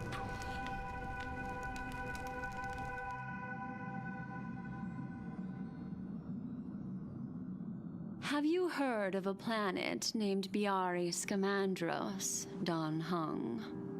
It's one of the Paradise Kingdoms under the influence of the Harmony. A sought-after wonderland for the inhabitants of the Dardanu major and minor systems. Half an Amber era ago, the family held an unprecedented festival there. And after that, everyone on the planet became part of the family. Do you think the same thing will happen on Penacony? Yes. Or how else can we explain it? The family deliberately used the Watchmaker's invitation to keep all the Pathstriders here, but banished the Emanator of the Nihility. Huh? Family deliberately used the Watchmaker's invitation to keep all the Pathstriders here, but banished the Emanator. Because of the nihility, I'm rarely affected by the power of other paths, but somehow I can unconsciously infiltrate them.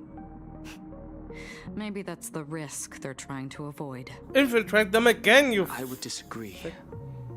Biari Scamandros is not part of the credit system or connected to the Silver Rail.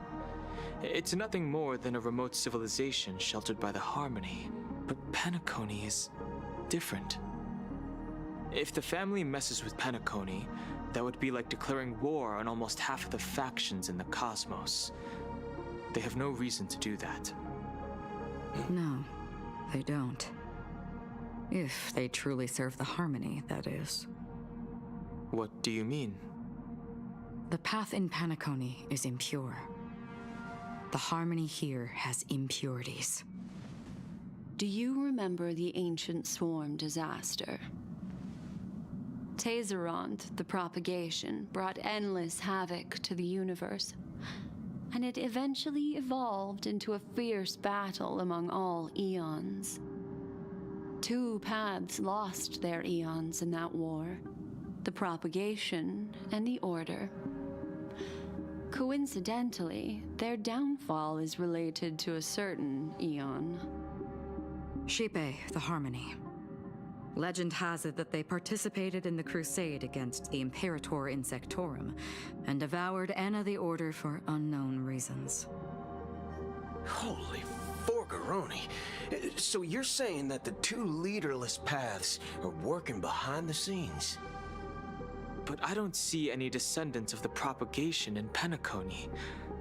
Could it be that the remnants of Beyond the Sky Choir are hiding within the family, trying to resurrect a fallen eon? I can't say for sure, but they're definitely planning something for the Charmony Festival. Holy wabba-boo. Now, this is getting way too complicated. Is this why you want us to leave Astana right away? Are you giving up? The Charmony Festival will start soon. There's one thing that I need to confirm no matter what. A warp jump is the best way to do so. Time is running out. I have another plan.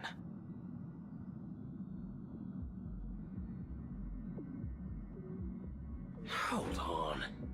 Are you thinking of using the Jade Abacus of Allying Oath? Exactly. The assistance from the lawful Cloud Knights would be enough. Think it over. carefully. You can only use that once in your lifetime. I have considered it thoroughly. My companions are... they're also once-in-a-lifetime treasures. Oh, come on. Do you not trust them to deal with this? Do we really have to already use our ace in the hole?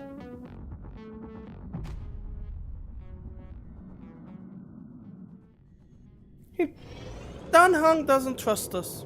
Well, he doesn't trust in our strength. Are you the only one here, my child? The Nameless is quite the diplomat. Our secrets have spread like wildfire within the family. And IPC starships are gathering towards Astana. This is a crucial moment for us. So, where is the Chosen One who harmonizes the varied sounds?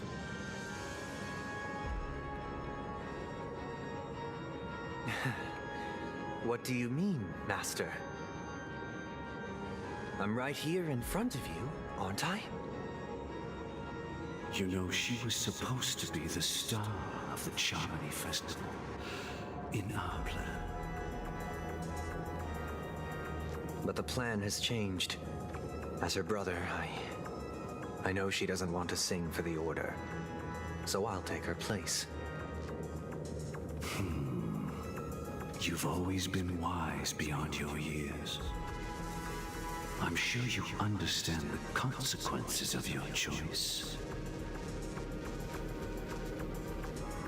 If you consider this a betrayal, well, there can't be two suns in the sky. I'll step up and take down the other sun if necessary. Do you believe in karma? If karma exists, then everyone has their own karma. You have yours, and I have mine. And my karma has nothing to do with you, Mr. Gopherwood.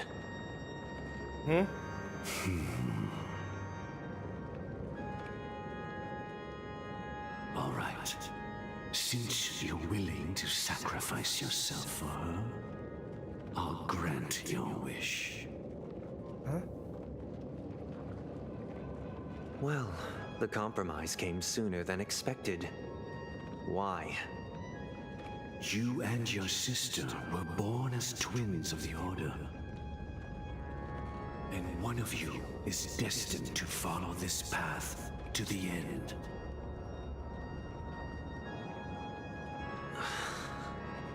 Is this part of your plan? Of course. You're still as clever as you were when you were a child. Wait, so you basically sacrifice your sister to the Order? The opening is near. Go, my child. Seize the power of the harmony and reveal your karma. I have one final question, Master. Wait, if he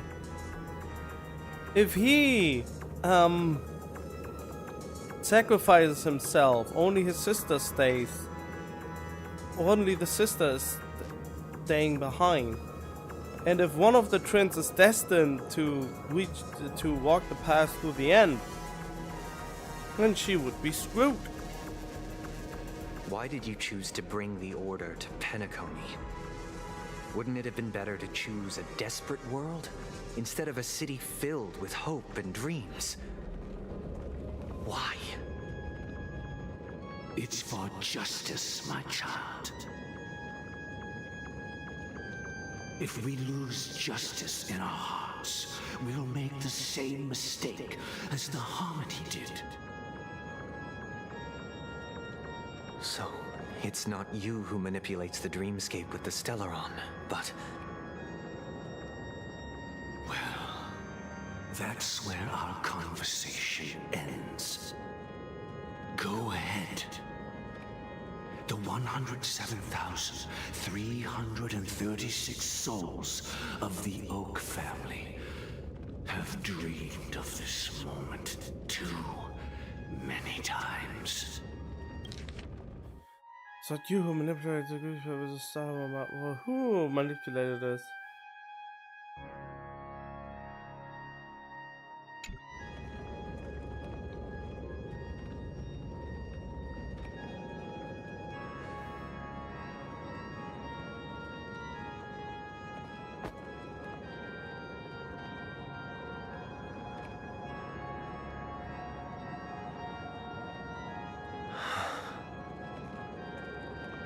I shall ascend to the heavens, becoming the scorching sun. Bathed in my light, my people shall flourish, while all evil shall be eradicated.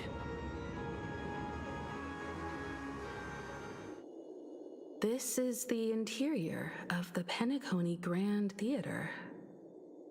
It's quite exhilarating to be flushed into the air by Soulglad. But why is the venue still closed when the Charmony Festival is about to start? And not only that, the entire theater is eerily quiet.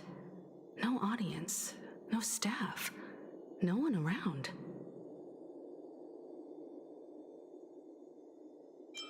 Flop at the box office. Yeah, I wonder how many tickets. Hey, that's not what we should be concerned about. Let's explore around. Be careful, everyone.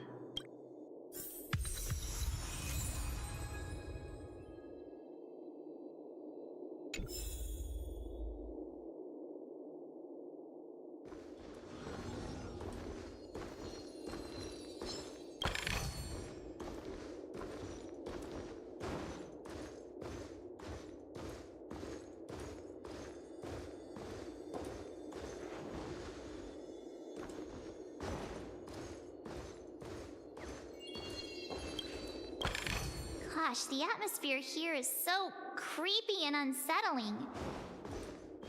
Even if there's no audience yet, there should be some staff around. Why is it so silent?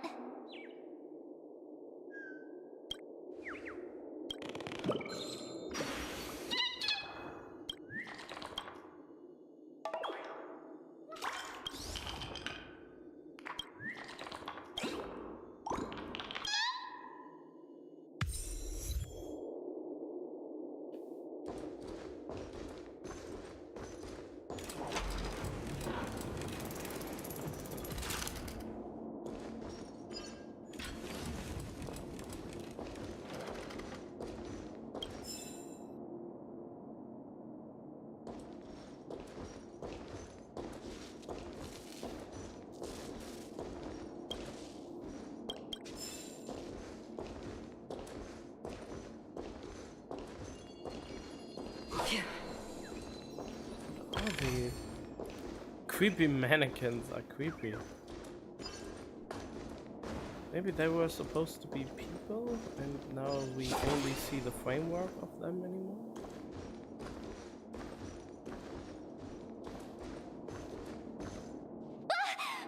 Yikes! They scared the life out of me! Why are there so many puppets at the ticket office?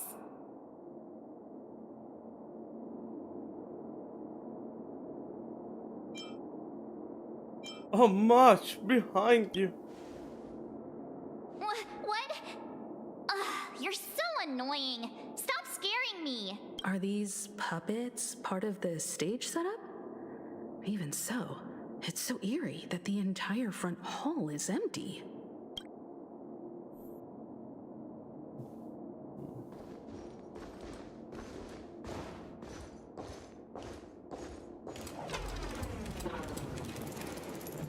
Something feels off.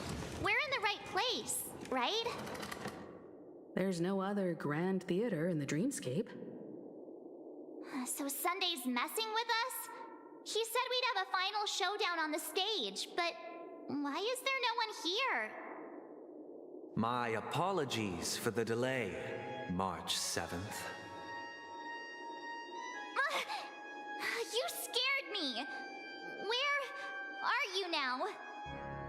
I'm waiting for you behind the curtain.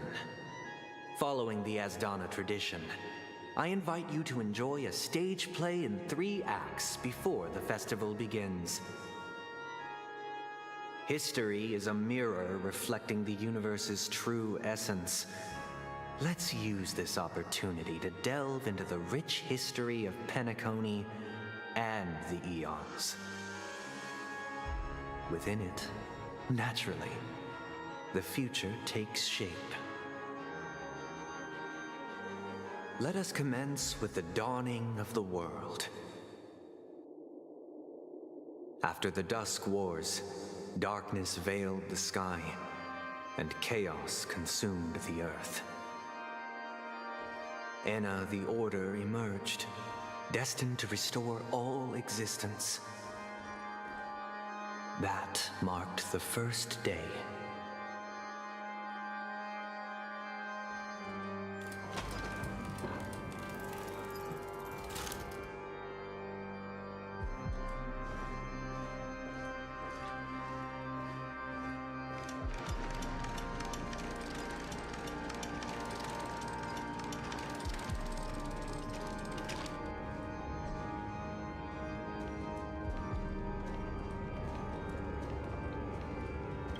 They gathered nebulae and forged them into picks, thus creating a grand lyre with black and white keys.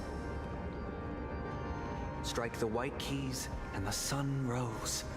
Strike the black keys and the moon rose. And so, the cycle of day and night arose. That marked the second day. Sounds like you're reading from the Bible.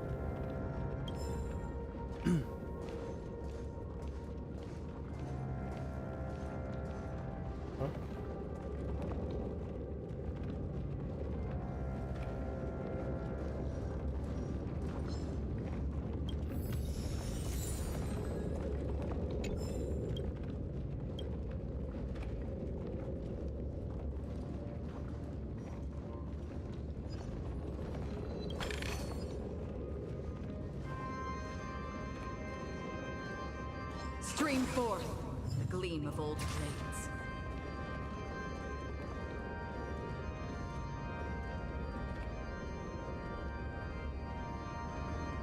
The puppets are gathering around the frame. Are they expecting us to enter it?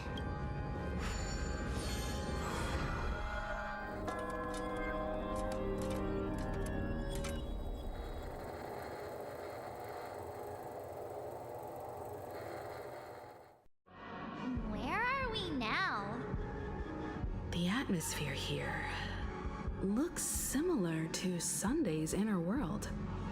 Perhaps this so-called stage play is created with his abilities. This act is named Ode to Prisoner. Given the atmosphere here, I believe it's about Penacony's past. I thought things were finally looking up as I managed to dodge prison during my recent trailblazing expeditions. But now it looks like I'll be back behind bars again. I genuinely wish to avoid a violent clash with my esteemed guests from afar. Therefore, I've arranged 3 acts before the situation becomes irreparable. Where shall we start our narrative? Well, let's start with the time when Penacony was still a frontier prison.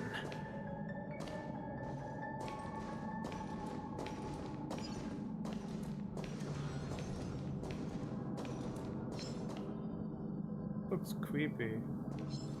Stream forth the gleam of old blades. Good thing I don't have to deal with them.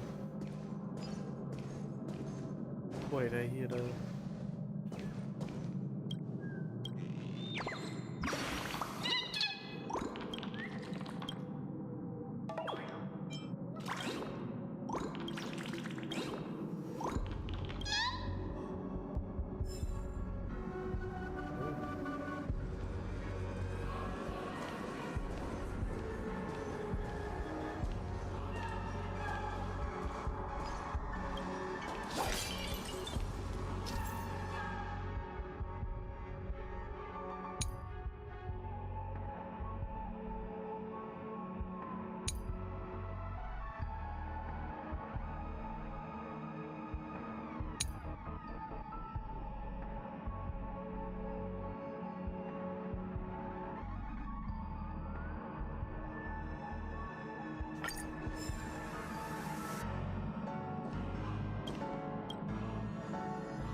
2147 AE, a prisoner named Hanunu ignited a struggle for liberty and emerged triumphant.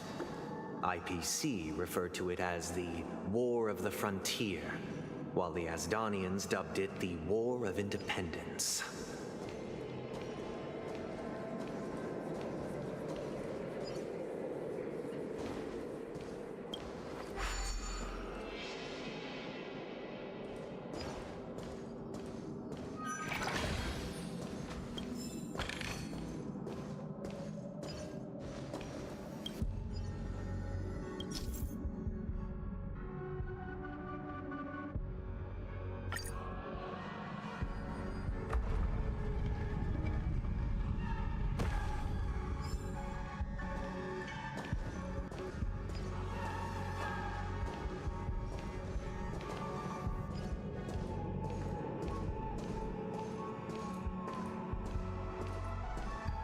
We've shattered the cages. It's true that Hanunu was a legendary hero, but it must be acknowledged that while he bestowed freedom upon the prisoners, he didn't grant them true liberation.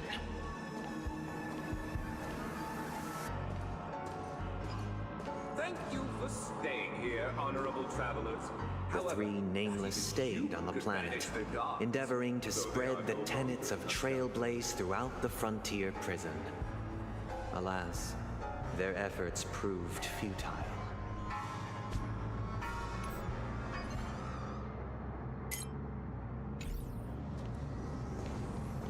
Stream forth, the gleam of old blades.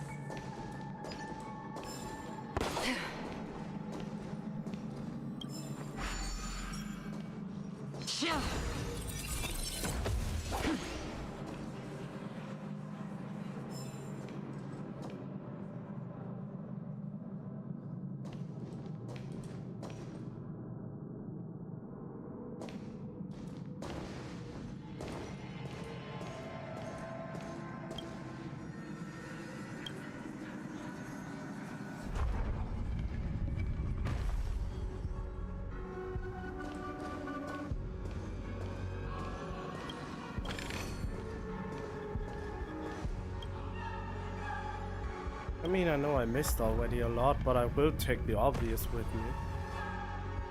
And come back later for the rest.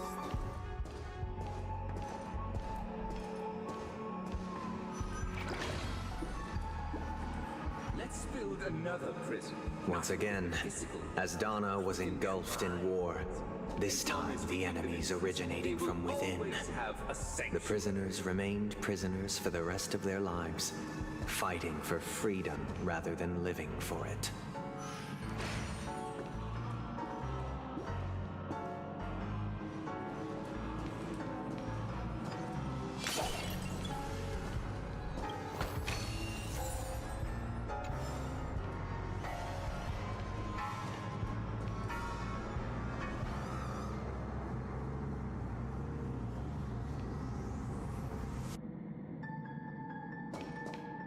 I hope you like this land of freedom on a scorched earth.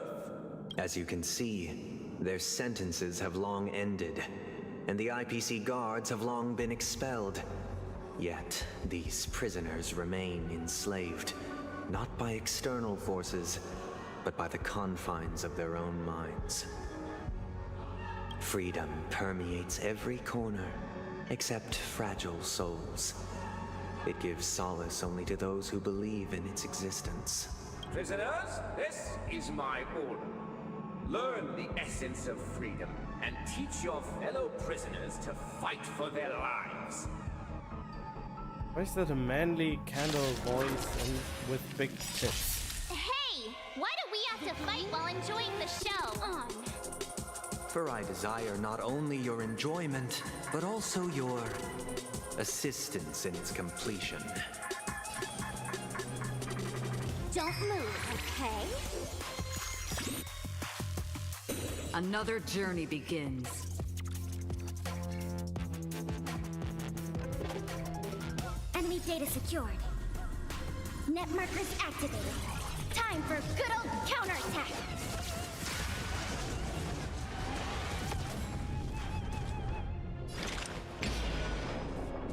the still water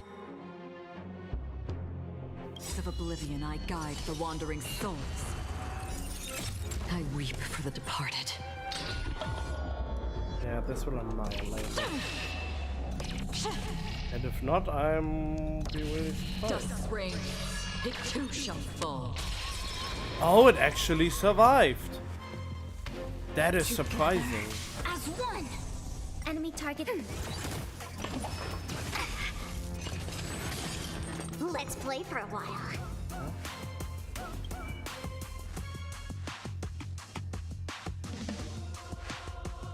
This means Evangelion.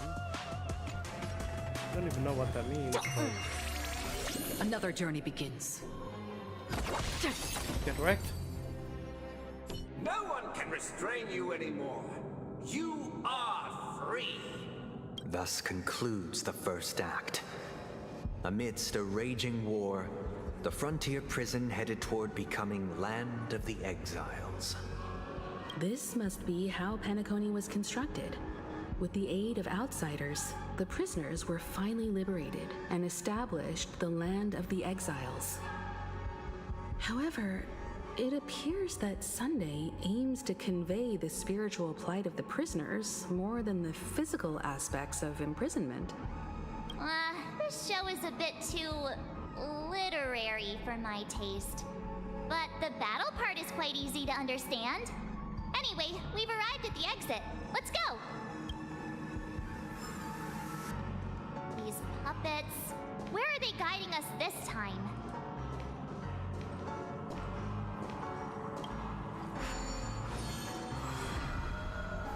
They transmuted streams of stars into inked nibs, creating symbols to be pronounced and counted. They molded stardust into flowing rivers, assigning the righteous upstream and the unjust downstream. Thus, all things were marked, and the world learned to discern between good and evil. That marked the third and fourth days.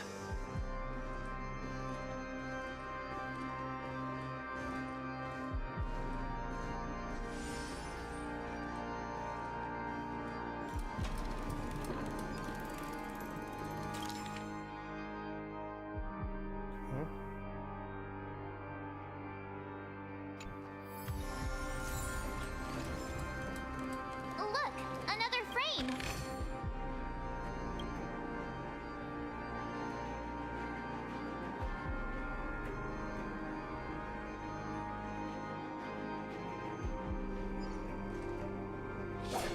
Stream forth the gleam of old blades.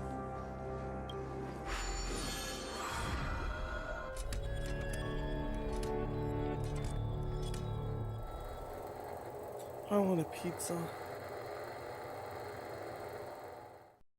Ode to Fool. This must be the second act. The surroundings are different from before. The stage decorations look a bit tidier now. Oh yeah, I wanted to check something. Can I go to the map?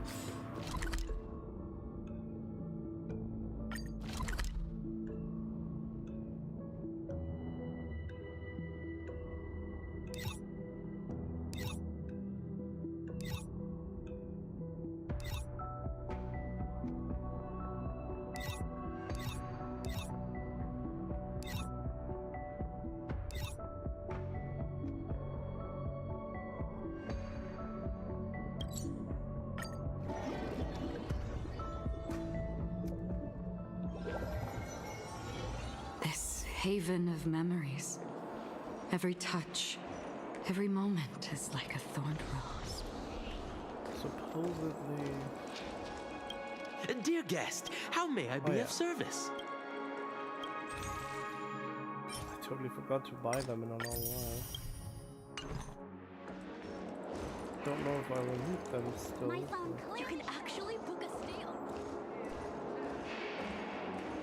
Fancy a dreamscape sightseeing no shopping origami, tour? but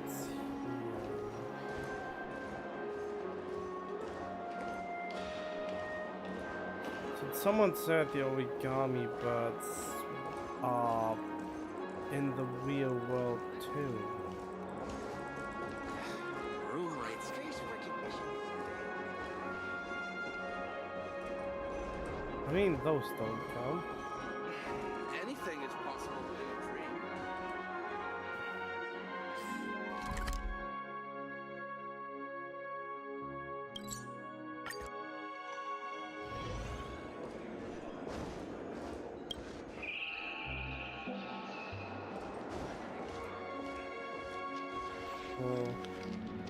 The bird that used to be here is gone, I think, since I finished the quest.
Behold the ensuing tale, a struggle for power. Penacony witnessed the ascent of the 7 major lineages: tree, grass, flower, bird, beast, fruit, and insect. Peace never truly graced Land of the Exiles. The history in this era is rich and intricate, so please allow me to present it in allegorical form.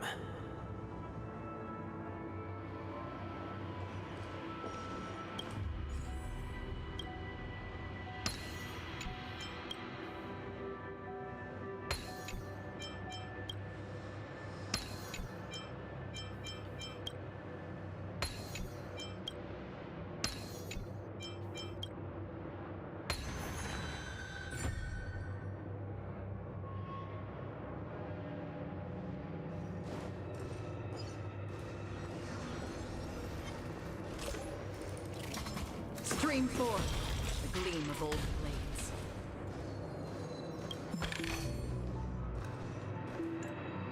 Yeah. I just stick to the quest.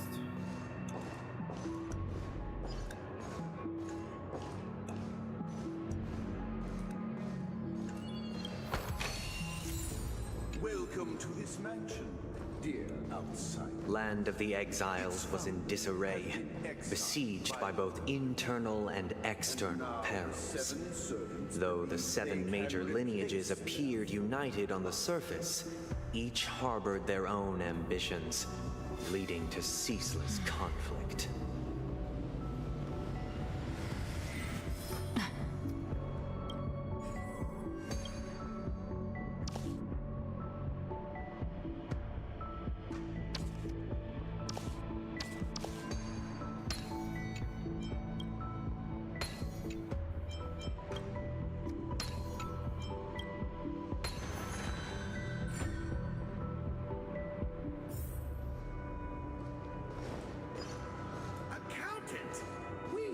pillars of this The Black Plum family was the first to fall. They withered away in the White Desert event, orchestrated by the Alfalfa family. Because Master shaped you from clay, my child. You did not serve the old Master. The leader of the Alfalfa family sought to defect to the IPC, trading freedom for survival. However, his eldest son slew him in the name of righteousness and ascended as the new family head.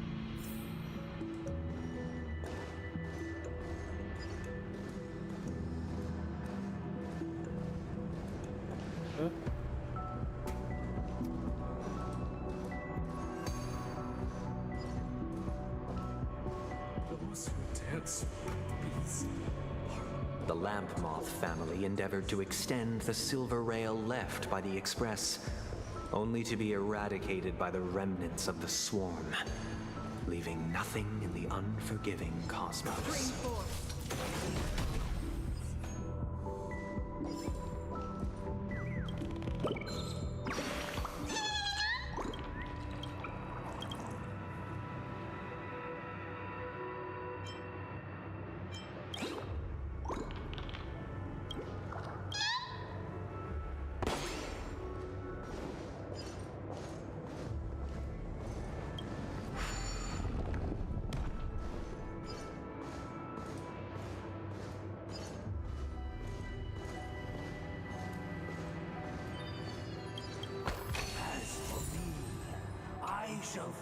Only when Gopher Wood led the family to Land of the Exiles and earned recognition from all 5 major lineages did Penacony earn its new name, the Land of the Dreams.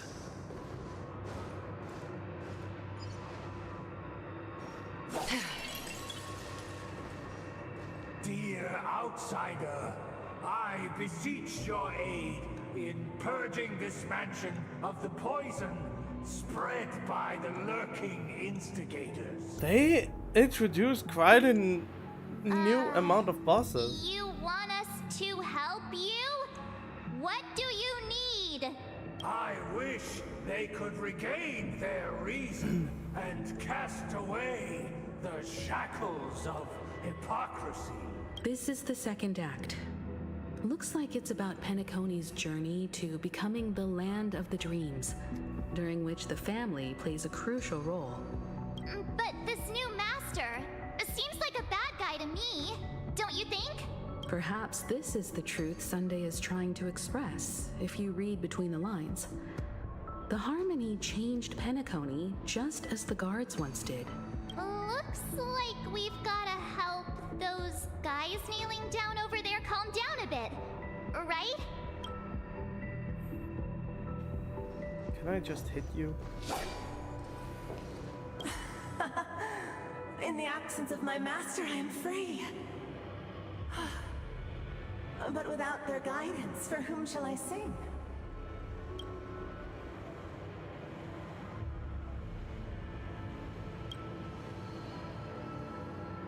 Oh.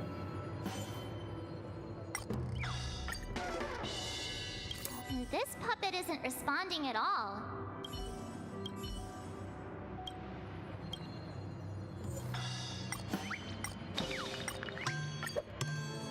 I shall sing for my new master, just as their noble voice once resonated throughout the cosmos.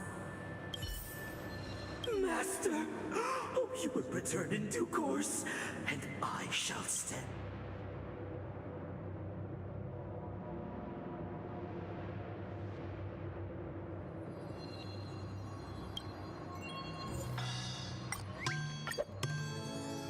Master. Now that you have gone, I shall wait no longer for my reward. I shall seize what is rightfully mine.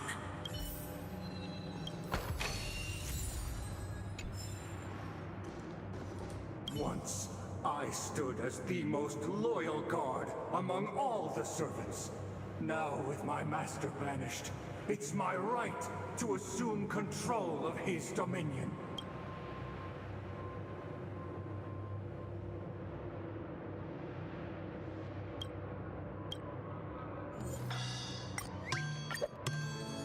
My former master has long departed. But why do I still fear the remnants of his creation? Master is no longer here. I thought I'd be free, but I'm not. Now, without my master's command, I'll have to seek guidance from the blind.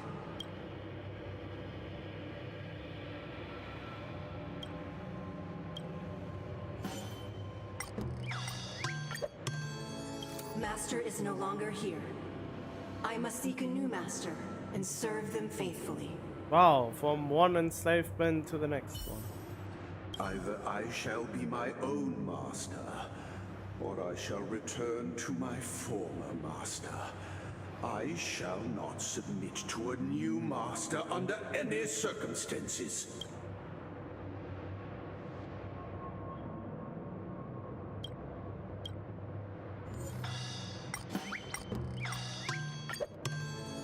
Without a master, who can grant me true freedom? Thank you, dear outsiders. My servants have regained their sanity. Heed me, one and all. Your former master shall not return. It is through righteousness and unwavering support for one another that we shall attain true perfection. Cast aside the veils of hypocrisy and embrace one another. Get ready. Looks like another fight is about to begin. Immersive theater. Listen, the snow blankets all of us done. The sky trembles, and the earth teeters on the brink of collapse. At the edge of the silver universe, the first buds sprout under the rising sun. You have 10 seconds. Let's play hide and seek. Can you find the answer?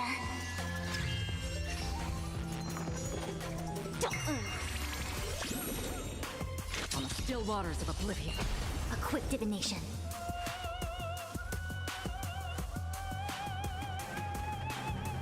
Together as one. Ready for another?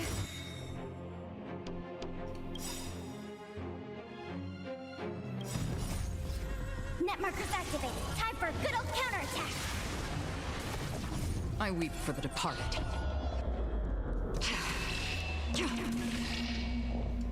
It too shall fall. Wow.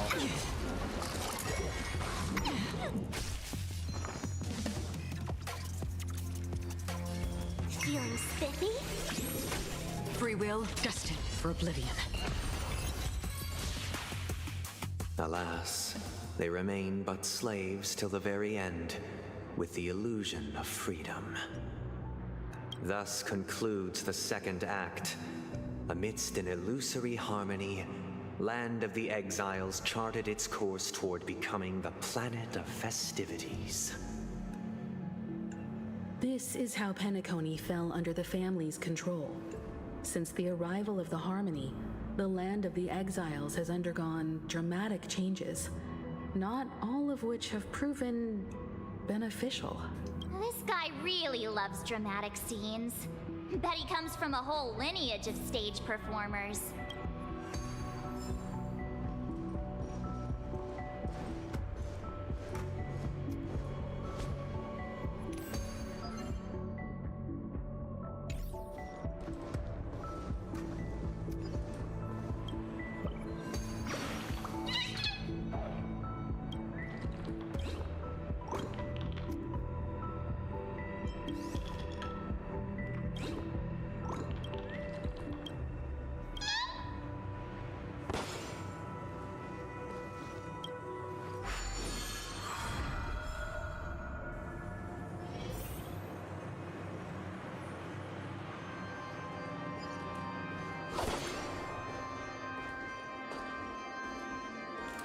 they used the planetary rings to establish the law, forging a code of conduct among the masses.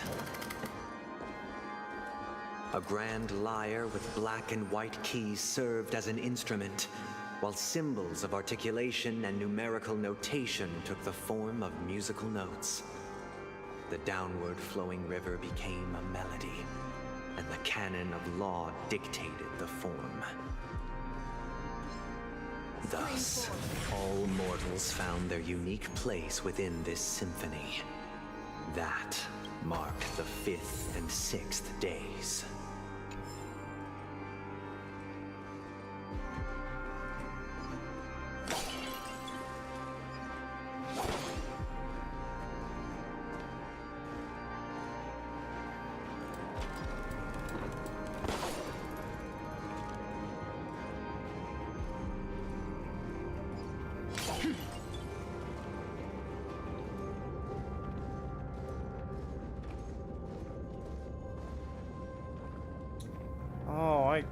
But I leave it here for now since I wanna get some pizza.